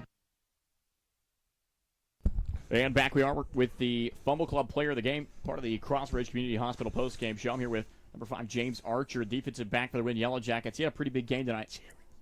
James Jarrett. I did it again. I was just talking about I was just telling him during the break how I always get it wrong. James Jarrett, number 5, defensive back for the Wynne Yellow Jackets. He had a big game defensively. First off, it was your first conference game in a big win. How do you feel as a Yellow Jacket tonight? I feel good. We got the win, made good stops. We scored when we needed to score and stopped them when we needed to stop them. Like, they ain't score enough to win, and we did, as long as we did our job. Right, and, I mean, you know, big part of why you're here, that big interception. I mean, what was the thought going through your head when you hauled that in? I was just like, oh, I got the ball. I was like, oh, I hope he give it to me, because we was on the ground, and I didn't know if they was going to give it to me or not until he said blue ball. I was like, let's go, we won. I mean, we were all just on the edge of our seats. Every time we saw the ball go in the air from Brookland tonight, I mean, there was no telling what was going to happen. They were just airing it out tonight. So, I mean, we could not have been more excited to see that happen. So, moving forward in the conference season, how's you and the rest of the team getting your mind right moving into the bulk of the conference year? We just take it slowly, game by game. We can make it if we want to, as long as we keep our winning mentality and practice hard. And then defensively, what has been the drills in practice that has prepared you best for these game time situations? Turnover circuit, tackle circuit, just make sure we play defense well, get good stops, if they throw the ball, make sure we grab it. And then, Yellow Jackets have struggled with depth all season. How have y'all worked to keep your legs underneath you, not get tired through these, situations where you got guys going both ways and they don't? Because we got to just keep our energy flowing, keep each other up, keep the energy up, and just play well. All right. Thank you so much, and congratulations on the win tonight. Thank you. So you're listening to the Crossridge Community Hospital post-game show and Yellow Jacket football. Yellow Jackets just picked up the big win in the 5A East Conference opener. You're listening to Yellow Jacket football on KWIN, part of the EAB Sports Network.